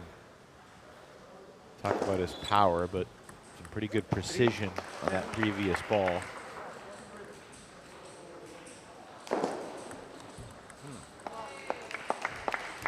Kai's paddle betraying him there. Certainly wasn't his fault. That's more like it. And an 11-4 win to follow up the 11-8 result in game one. Now 9-2 for Carolina. And a big victory is brewing for the Gold Rush. Yeah, this, I think if you look at the order overall, in terms of style matchups, the Carolinas have done really well. Enzo against Jishan, favorable for the Carolinas. Jeremy Hazin, when we look back at that match, style matchup-wise, perfect for the Carolinas. Now, Zhang Kai against Nishant Labaka, pretty one-sided so far. Again, style matchup-wise, Carolina's looking pretty good. The doubles was kind of a standout surprise. I think the Revolution performed really well compared to what the Carolinas might have expected. Let me throw this out there. If the CD matchups had swapped, if it was Labaka versus Hazin and Chen versus Zhang, how do you think the match would that have favored Princeton? I don't know if it would have favored Princeton, but it would definitely have been significantly better than how it ended up. So I think swapped around would have definitely been better. Because if you put Labaka against someone like Jeremy, who's going to block a lot more and play soft, he has more chance to attack. Right now, Labaka's struggling because Kai's really attacking strong against him.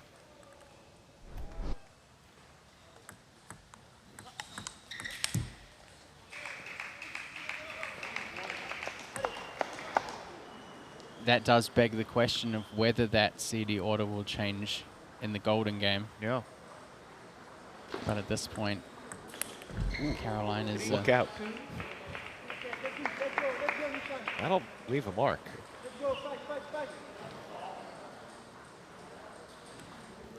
I've experienced it plenty of times before. It's like a paintball. Have you ever gotten a black eye from a ping pong ball? No. I have been hit in the eye or close to the eye before. Things happen really quickly when it happens, and you kind of have that moment of, did it hit my eye directly, or did I blink? Yeah, it can happen, especially if your opponent hits the top edge of their racket. The ball kind of pings up higher. Labaka putting everything on the line out there in the third.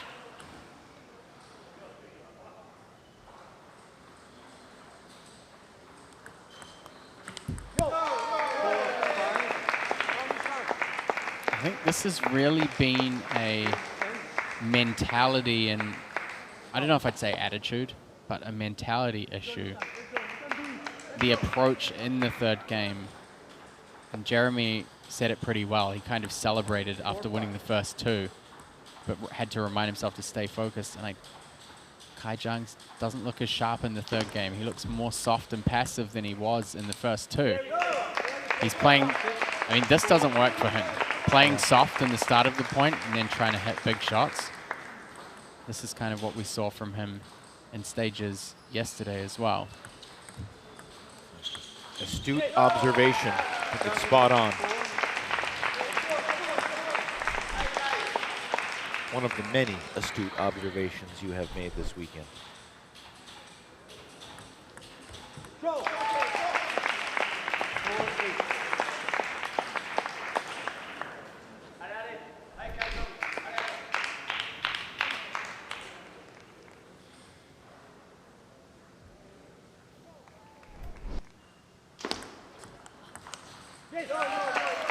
This, for me, honestly, if I was Carolina's bench, Carolina's coach, I genuinely wouldn't be happy with this as a third game.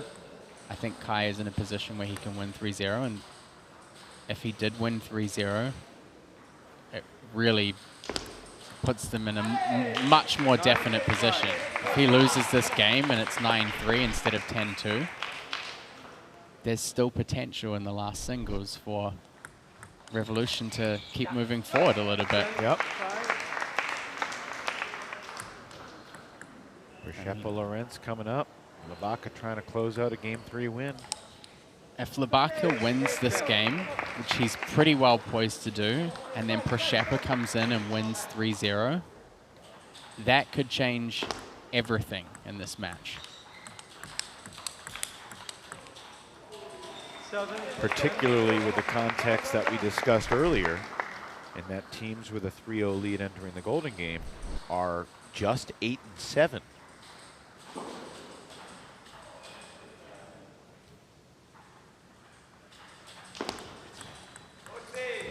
Kai making a little late push.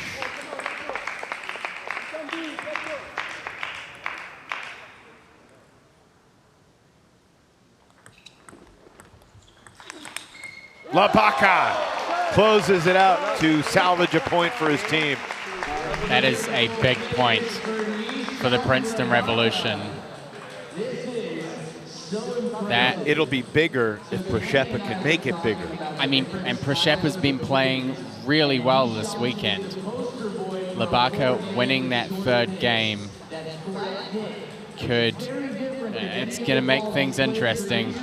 We'll see where we end up going into the Golden Game, but I'll be definitely interested to ask Kai about mentalities after the first two games, because I genuinely felt he should have had the upper hand with that one.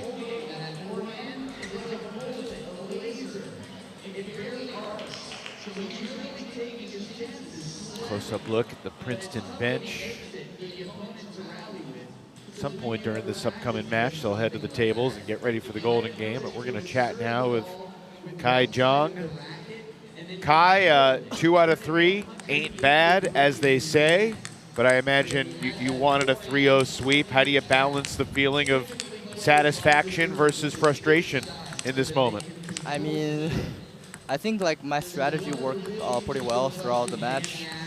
But I think just like the mental focusedness, you know, after 2-0, I think like the second game I went a little bit too easy, and then the third game I started to make some like errors, you know, some mistakes, and like a little bit too relaxed. So I need to learn how to, you know, stay focused on the table for my next match, I think.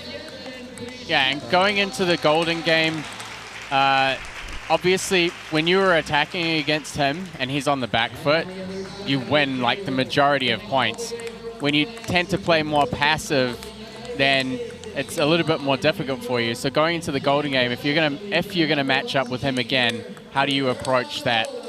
Yeah, I think you can see like the last set, you know, like I look a little bit too much like cross court. You know, he always hit that back. I feel very comfortable with that. So if I got that chance again in the Golden Game, I may try to look a little bit slower, you know, a little bit more to the middle, down the line.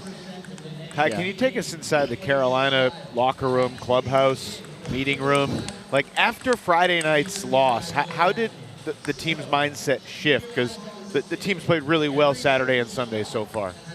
Yeah, I think that didn't really affect us like that much because, you know, before that loss, we won, I think, like 9 matches in a row. So it's okay to lose 1 match, you know, and also it's okay, like, for us to, you know, to learn from that, like, you know, why we lost. And, you know, like, and on Saturday, we just try to forget about that and start over again and try to win. Good stuff. Yeah. Appreciate the perspective. Thank We'll you. see you in the Golden. Thank you. So an opportunity has popped up in the peripherals here of the Princeton Revolution. Nishant Labaka keeping some hopes alive. Przeppa would still need to win at least 2 of these 3 games for the Revolution to have any chance of coming out on top. But I can tell you one thing, Yevgen Przeppa has been a man on form this weekend.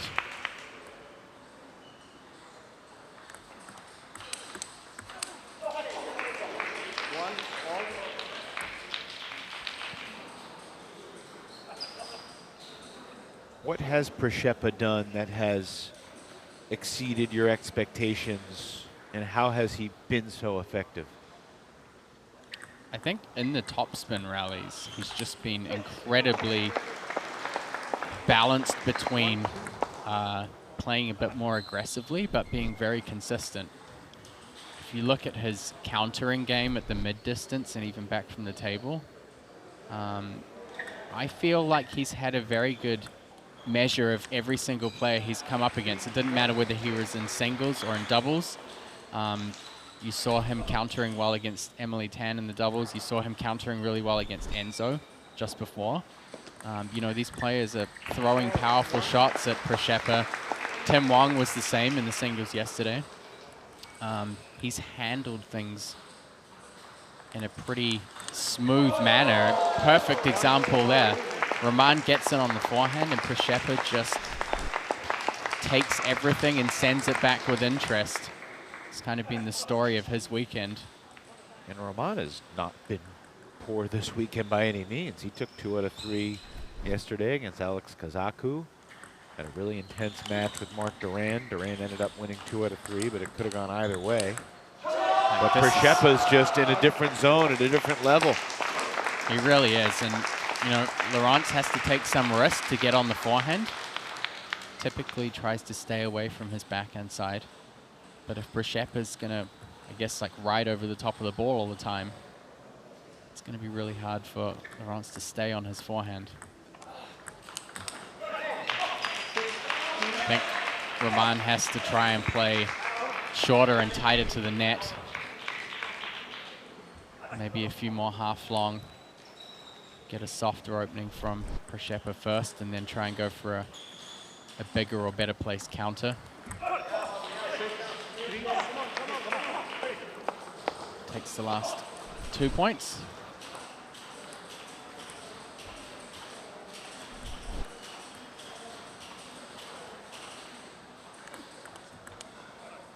So from down 6-1, all of a sudden 6-4.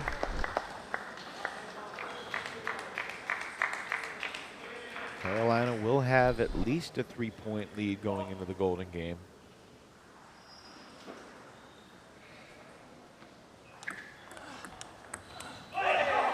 Lawrence only needs to win one of these 3 games to up that margin to 5. And obviously if Roman is able to take 2 out of 3 or sweep, it would clinch the match victory for Carolina.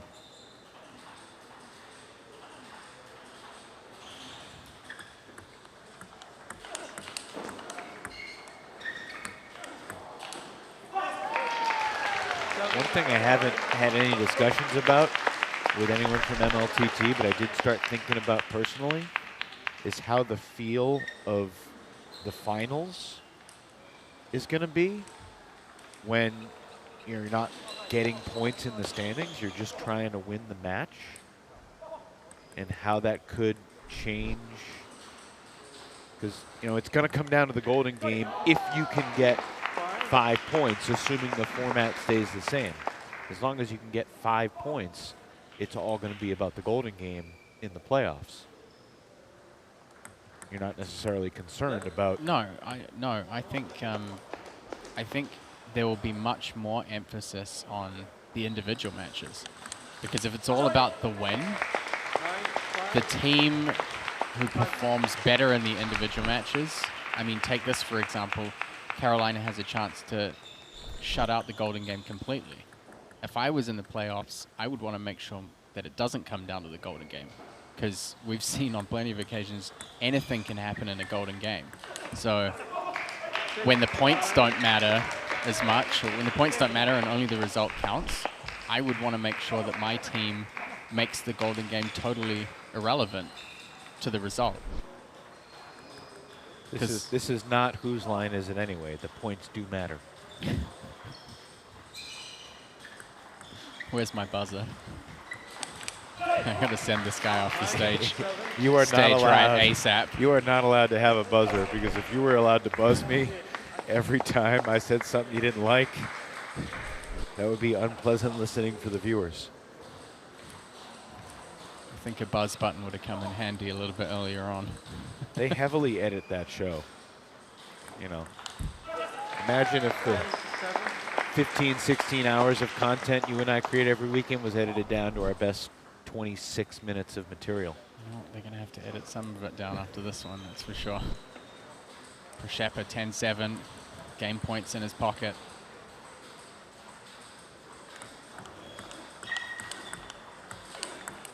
Yevgen takes game one, 11-7. Carrying on his excellent form of the weekend, Yevgen Prasheppa. He's now 5-2 in singles games this weekend.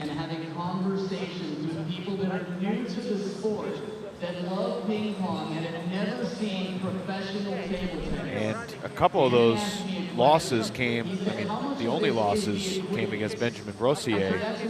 One was 11-10, one was 11-9. I mean, he's 3 points away from being perfect in singles this weekend. Yeah, I mean, which is really a tribute to Brossier and some of the clutch shots he made in that match. Yeah, I think if you look at this weekend, I would say apart from Enzo, we've had some, I guess, like different heroes than we might be used to. I think Prasheppa's stepped up really well. Duran for the Florida Crocs has really brought home some great points for the Crocs team. And we've seen some of the players that usually are leading the teams have struggled a bit more. I think Daniel Gorak has been the player that stood out that maybe hasn't raised the bar as much as the home crown probably would have liked.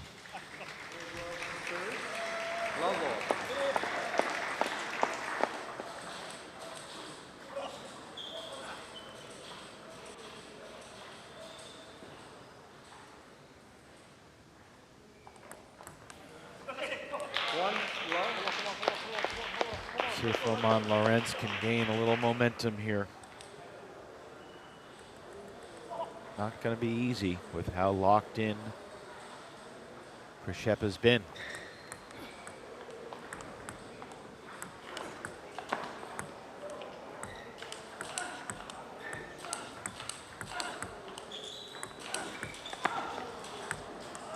One of the points of the year as Lorenz battles.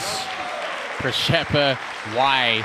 All he's saying is, why did I use my backhand to try and attack that high ball?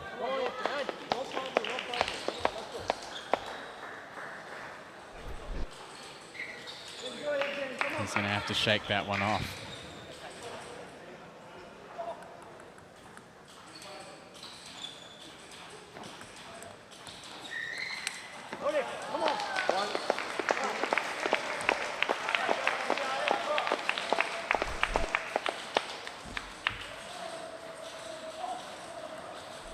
Seen Lorenz in a scrambling position as often as some other players, but that was well done. Nice catch by a fan off to our left.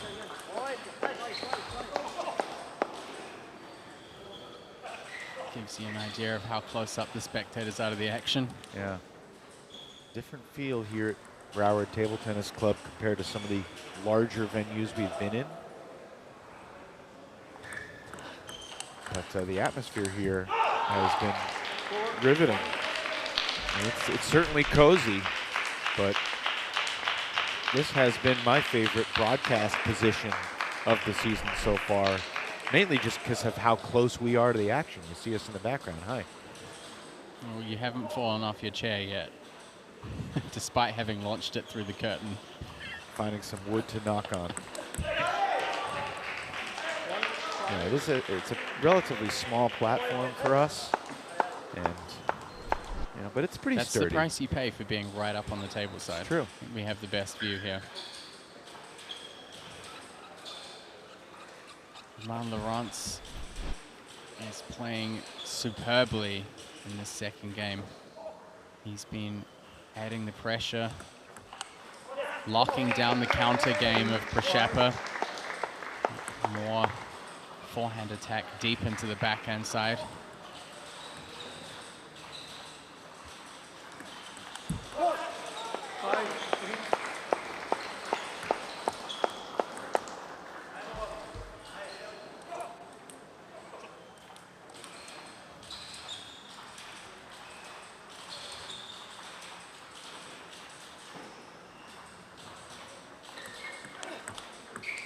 Oh, Princeton surprised by that return. It didn't look like he expected it to catch the table, but the spin and the angle just left Yevgen flailing.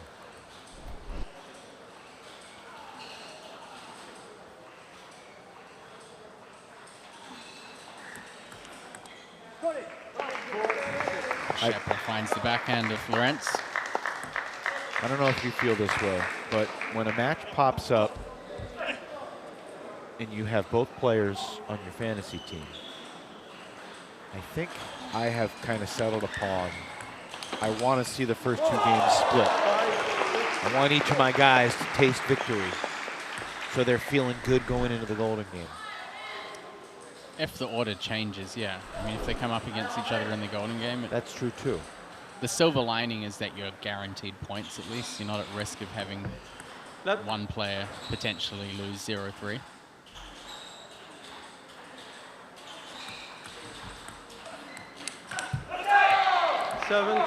Shepard's been making an effort to stay closer to the table on the backhand side, but Romain has been driving the ball with a lot of power and depth into that backhand side. It's been a very effective strategy for him, especially from the step around forehand.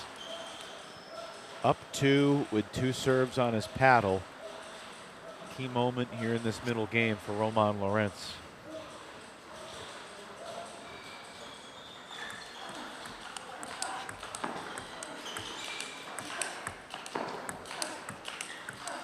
I'll tell you, all weekend long in this fourth singles spot, we have seen some marvelous displays of table tennis. Shepard really mixed things up, but Romain smart, getting the ball back across to the middle of the table after an intense forehand-to-forehand exchange. Laurence has been in this spot against Kazaku and Duran. You know, those were two popcorn matches. We also had DeSantalon in the fourth singles spot in the other two matches that Princeton was involved in.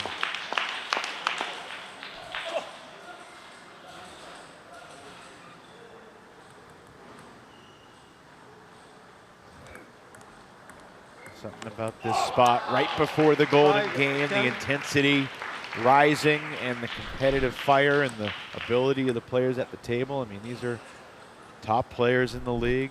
The fourth singles spot includes one of the top two players from the team, that A-B combination that the league has instituted. 10-6. Shepard with the inside-out forehand. At the start of the season, A-B played in the first single spot and the third single spot. That was one of the minor tweaks that the league quietly made to begin and end with the best. Which I like. I love that. I think this order has been really good.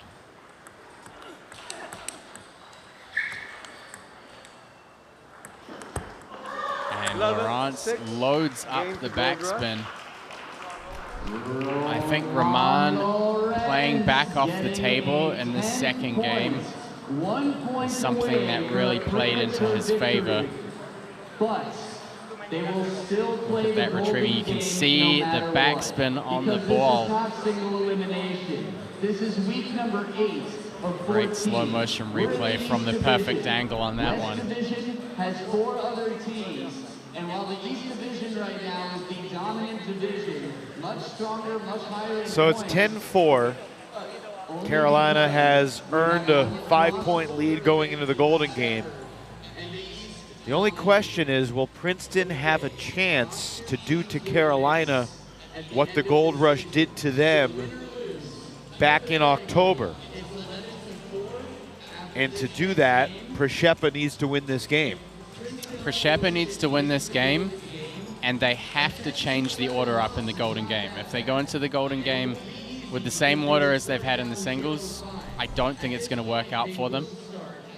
So what, if you were the coach of the Revolution, what would be the ideal matchups for you in the Golden game? How would you match up with Carolina?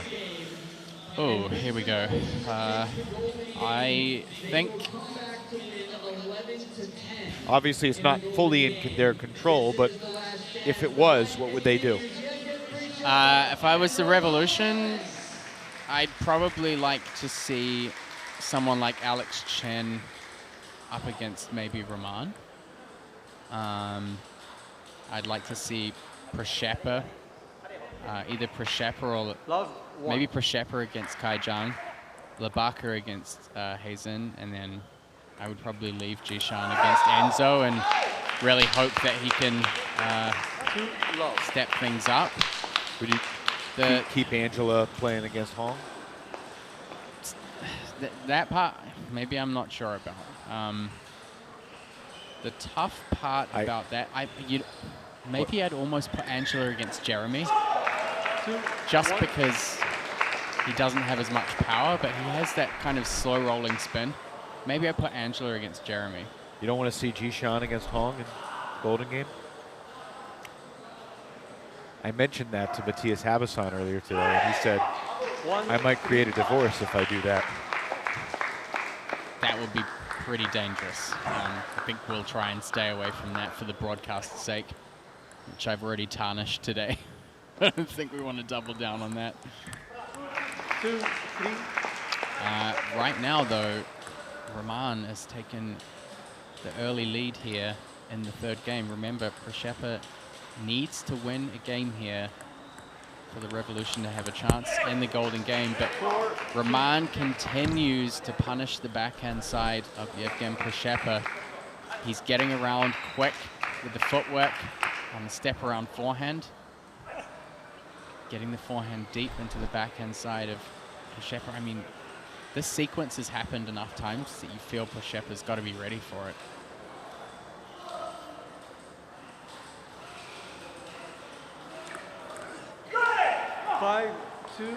Laurence is the player with the lead as they switch sides. 5-2 in the third game. It's now or never for the Princeton Revolution. Yevgen Przeszepa needs to come back.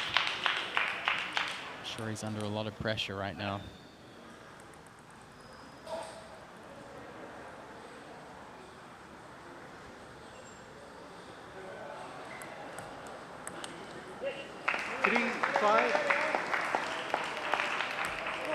We have not seen a team that's been trailing 11-4 come back to win the Golden game and salvage those 6 points.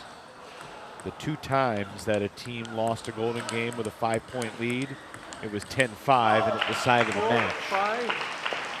Which is to say that maybe we'll see history. Maybe Przeszepa will complete this comeback. But there's something about the dispiriting way that you're down 11-4. I mean, you've been whooped going into the Golden game. even if it was 0-0, it'd be hard to come back and win. You're starting on level ground because you're not feeling in a good mind space. You've just lost the majority of your matches. Yeah. I mean, I think with them knowing how important the points are with the standings right now might change their mindset a little bit, but tough spot to be in. Przeppa is clawing things back here. He's moved back to within 1 point. If he could win the next and tie things up, that would shift some of the balance of pressure back onto Roman.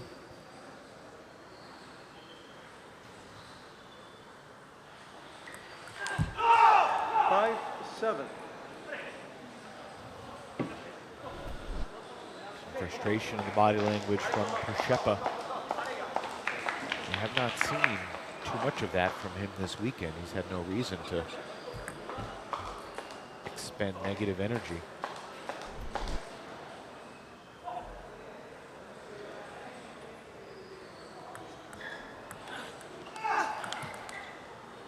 Przeppa puts the ball out long, comes in with the backhand counter. Interesting to see the adaptations he's making, especially on the serve. Coming in with the backhand serve. And this time he's ready. The step around forehands from Roman have come cross court into the backhand on the majority of occasions. Przeppa gives himself a little more space. Gets that ball down the line.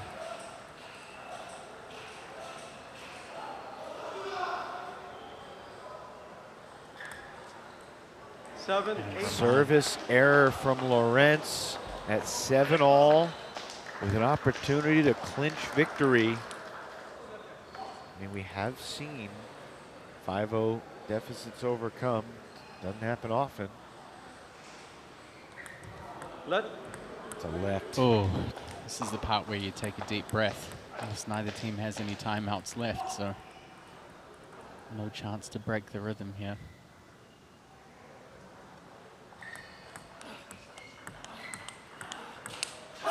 Przeppa taking control here in game 3. He was down 5-2. It's a 7-2 run since.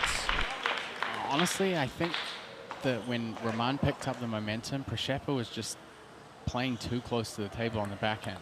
You can see, like, I mean, that's a prime example. Roman plays deep and Przeppa's right up on the table.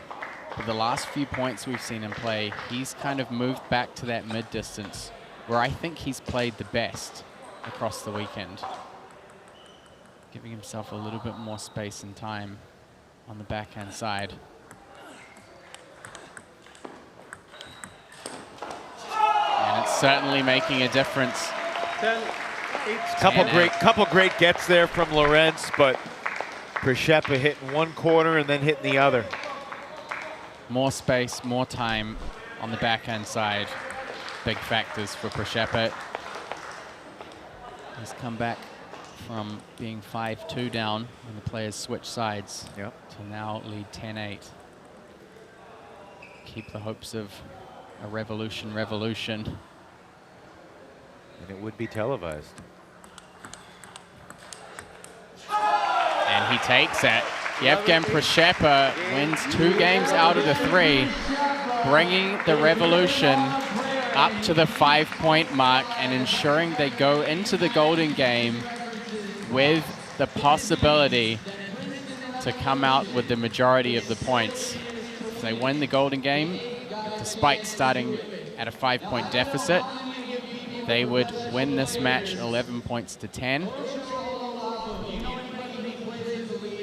There is a chance. Where would they be without Yevgen Przeppa? 3 of their 5 points, courtesy of Yevgen. 1 in the doubles, 2 in the singles. And that comeback from Nishant Labaka as well in game 3. You know, Kai Jong had a chance to sweep. That would have secured the match. There's been a number of opportunities for Carolina to put this away, but instead Matthias Habasson will head to the table to create the order with an opportunity. Yeah, looking back on it, I genuinely think that Zhang Kai needed to win that third. We started off Enzo Angles leading the team, kind of setting the stage as he's done so often. Jeremy Hazin followed up with a decisive victory, a great style matchup for the Carolinas, shutting down Alex Chen. Sorry, Matt. One of the best performances of Hazin's MLTT career. Definitely agree. I think this doubles was a pretty exciting showdown. Hong and Enzo able to rescue themselves from potentially falling short there. This could be the make or break match. Zhang Kai winning the first 2 games, but losing the third to the draft player Nishant Labaka. Przeppa keeping the hopes of the Princeton Revolution alive by taking 2 from 3 in the final singles. Let's find out the order for the Golden with the commish. At 10-5, you'll be starting with a 5-point advantage. You'll be picking first and serving first, Coach. Who is your first player to play 3 points? Yevgen Przeppa. Yevgen Przeppa is your number 1. Coach? Kai Zhang, you're number 1, and you're number 2? Enzo.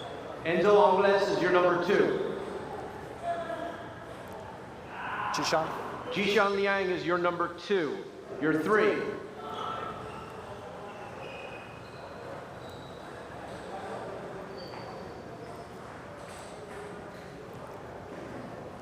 Coach, need a pick.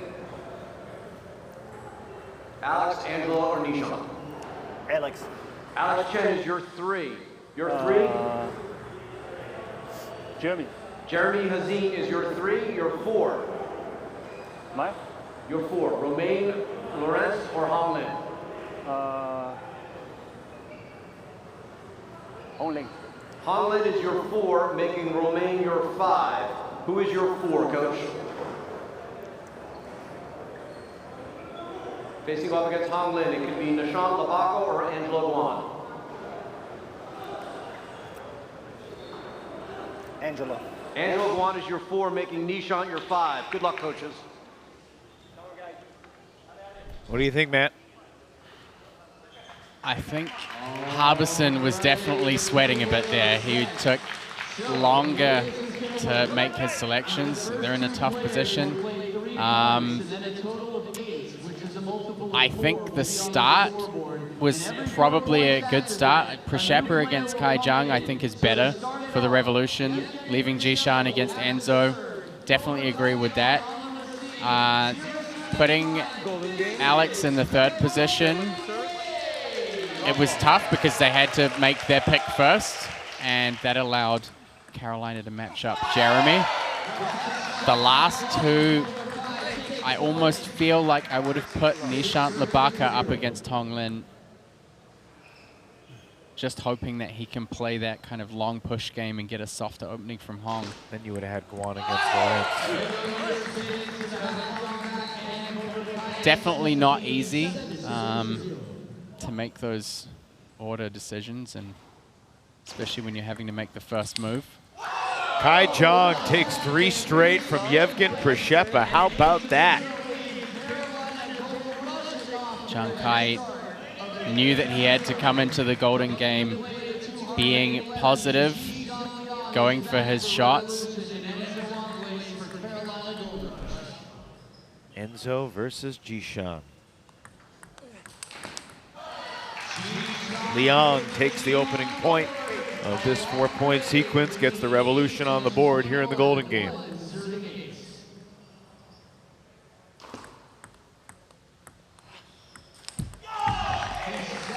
An uncharacteristic miss from Jishan Liang. Ball was ripe for the picking for a player with such a big forehand.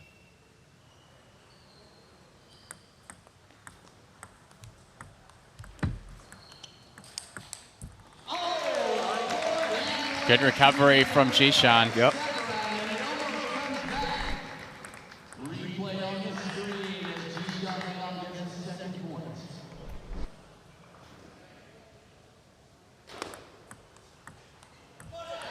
I think Jishan's strategy in the singles that helped him win the one game was to be more aggressive on the serve return, use the backhand flick. He's probably going to need to do that more in the golden game.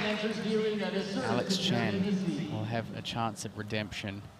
Young managed to take 3 out of 4 from Enzo. Alex Chen brings Princeton back within 5. And back to where they started in this golden game after falling behind 8-0.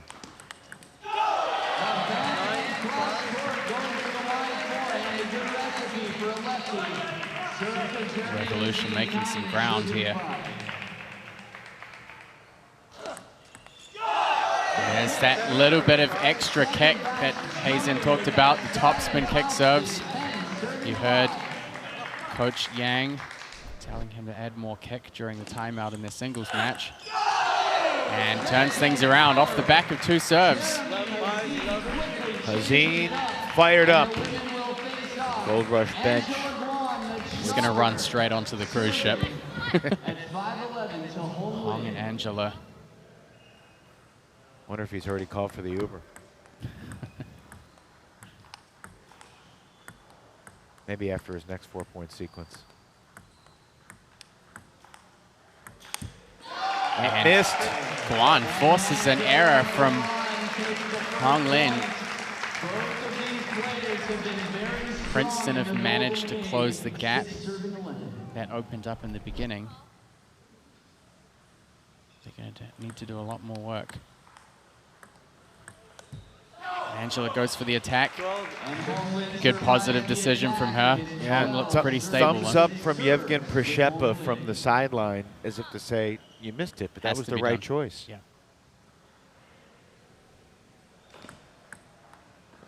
Tricky serve from Hong Lin down the line. I think the teams that have had better success against Carolina are the ones that have changed up the golden game order against Hong. I really think Hong is an anchor in the Carolina lineup. Takes 3 out of 4 again.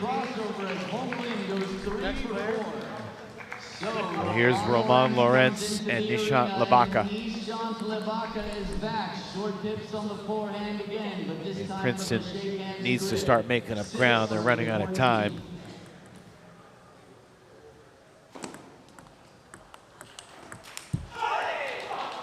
And it does not look like it's going to happen.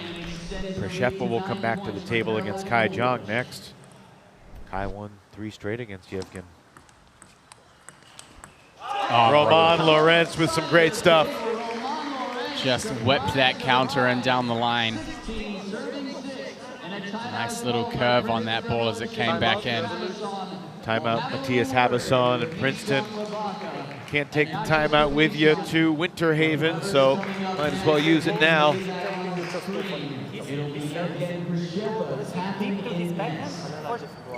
Shepard just played singles against Roman, so he's leading up the But if he play feedback here as well. If he play a little softer or shorter, you just change. You just change side. Okay? Doesn't matter. No, we have nothing to lose. Just go. There's nothing to lose. He's just right. get out there.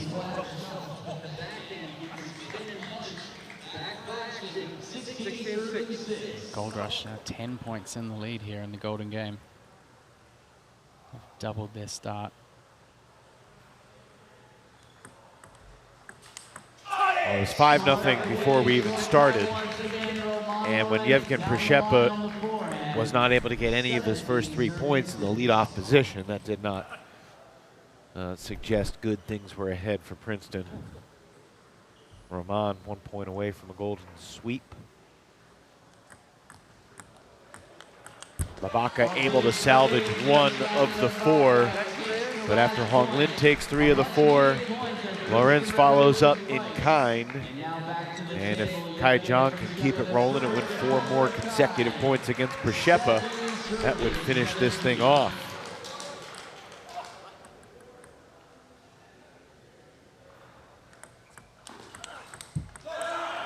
Takes the second pretty early. Prishepa, again, strong in the countering game this weekend. Remember, Przeppa had a 4-point streak in the Golden game that turned things around. You almost wonder what would happen if he got 4 in a row here. Would put a lot of pressure on Jishan to keep it going against Enzo. Oh, Kai Jong renders that conversation moot. And he runs up an 18-9 scoreboard.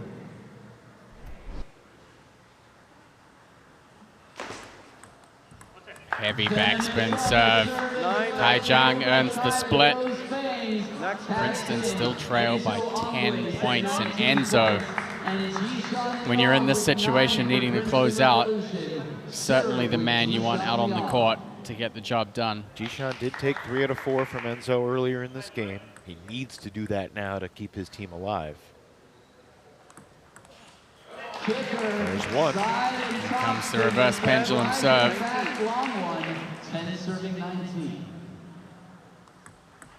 Enzo ready for it this time. 20-10.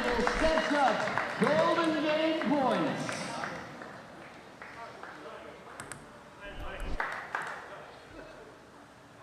Match point, Carolina. And it's over. 21-10. The number 1 player on the league closes out another successful weekend for the number 1 team in MLTT. Enzo Angles and the Carolina Gold Rush win this match 16-5. This is definitely going to be a result that shakes up the standings. Of course, Carolina continue their advance to split away from the rest of the players and teams in the East Division. But the implications for the teams fighting for the second position in the East Division standings, pretty significant after this result.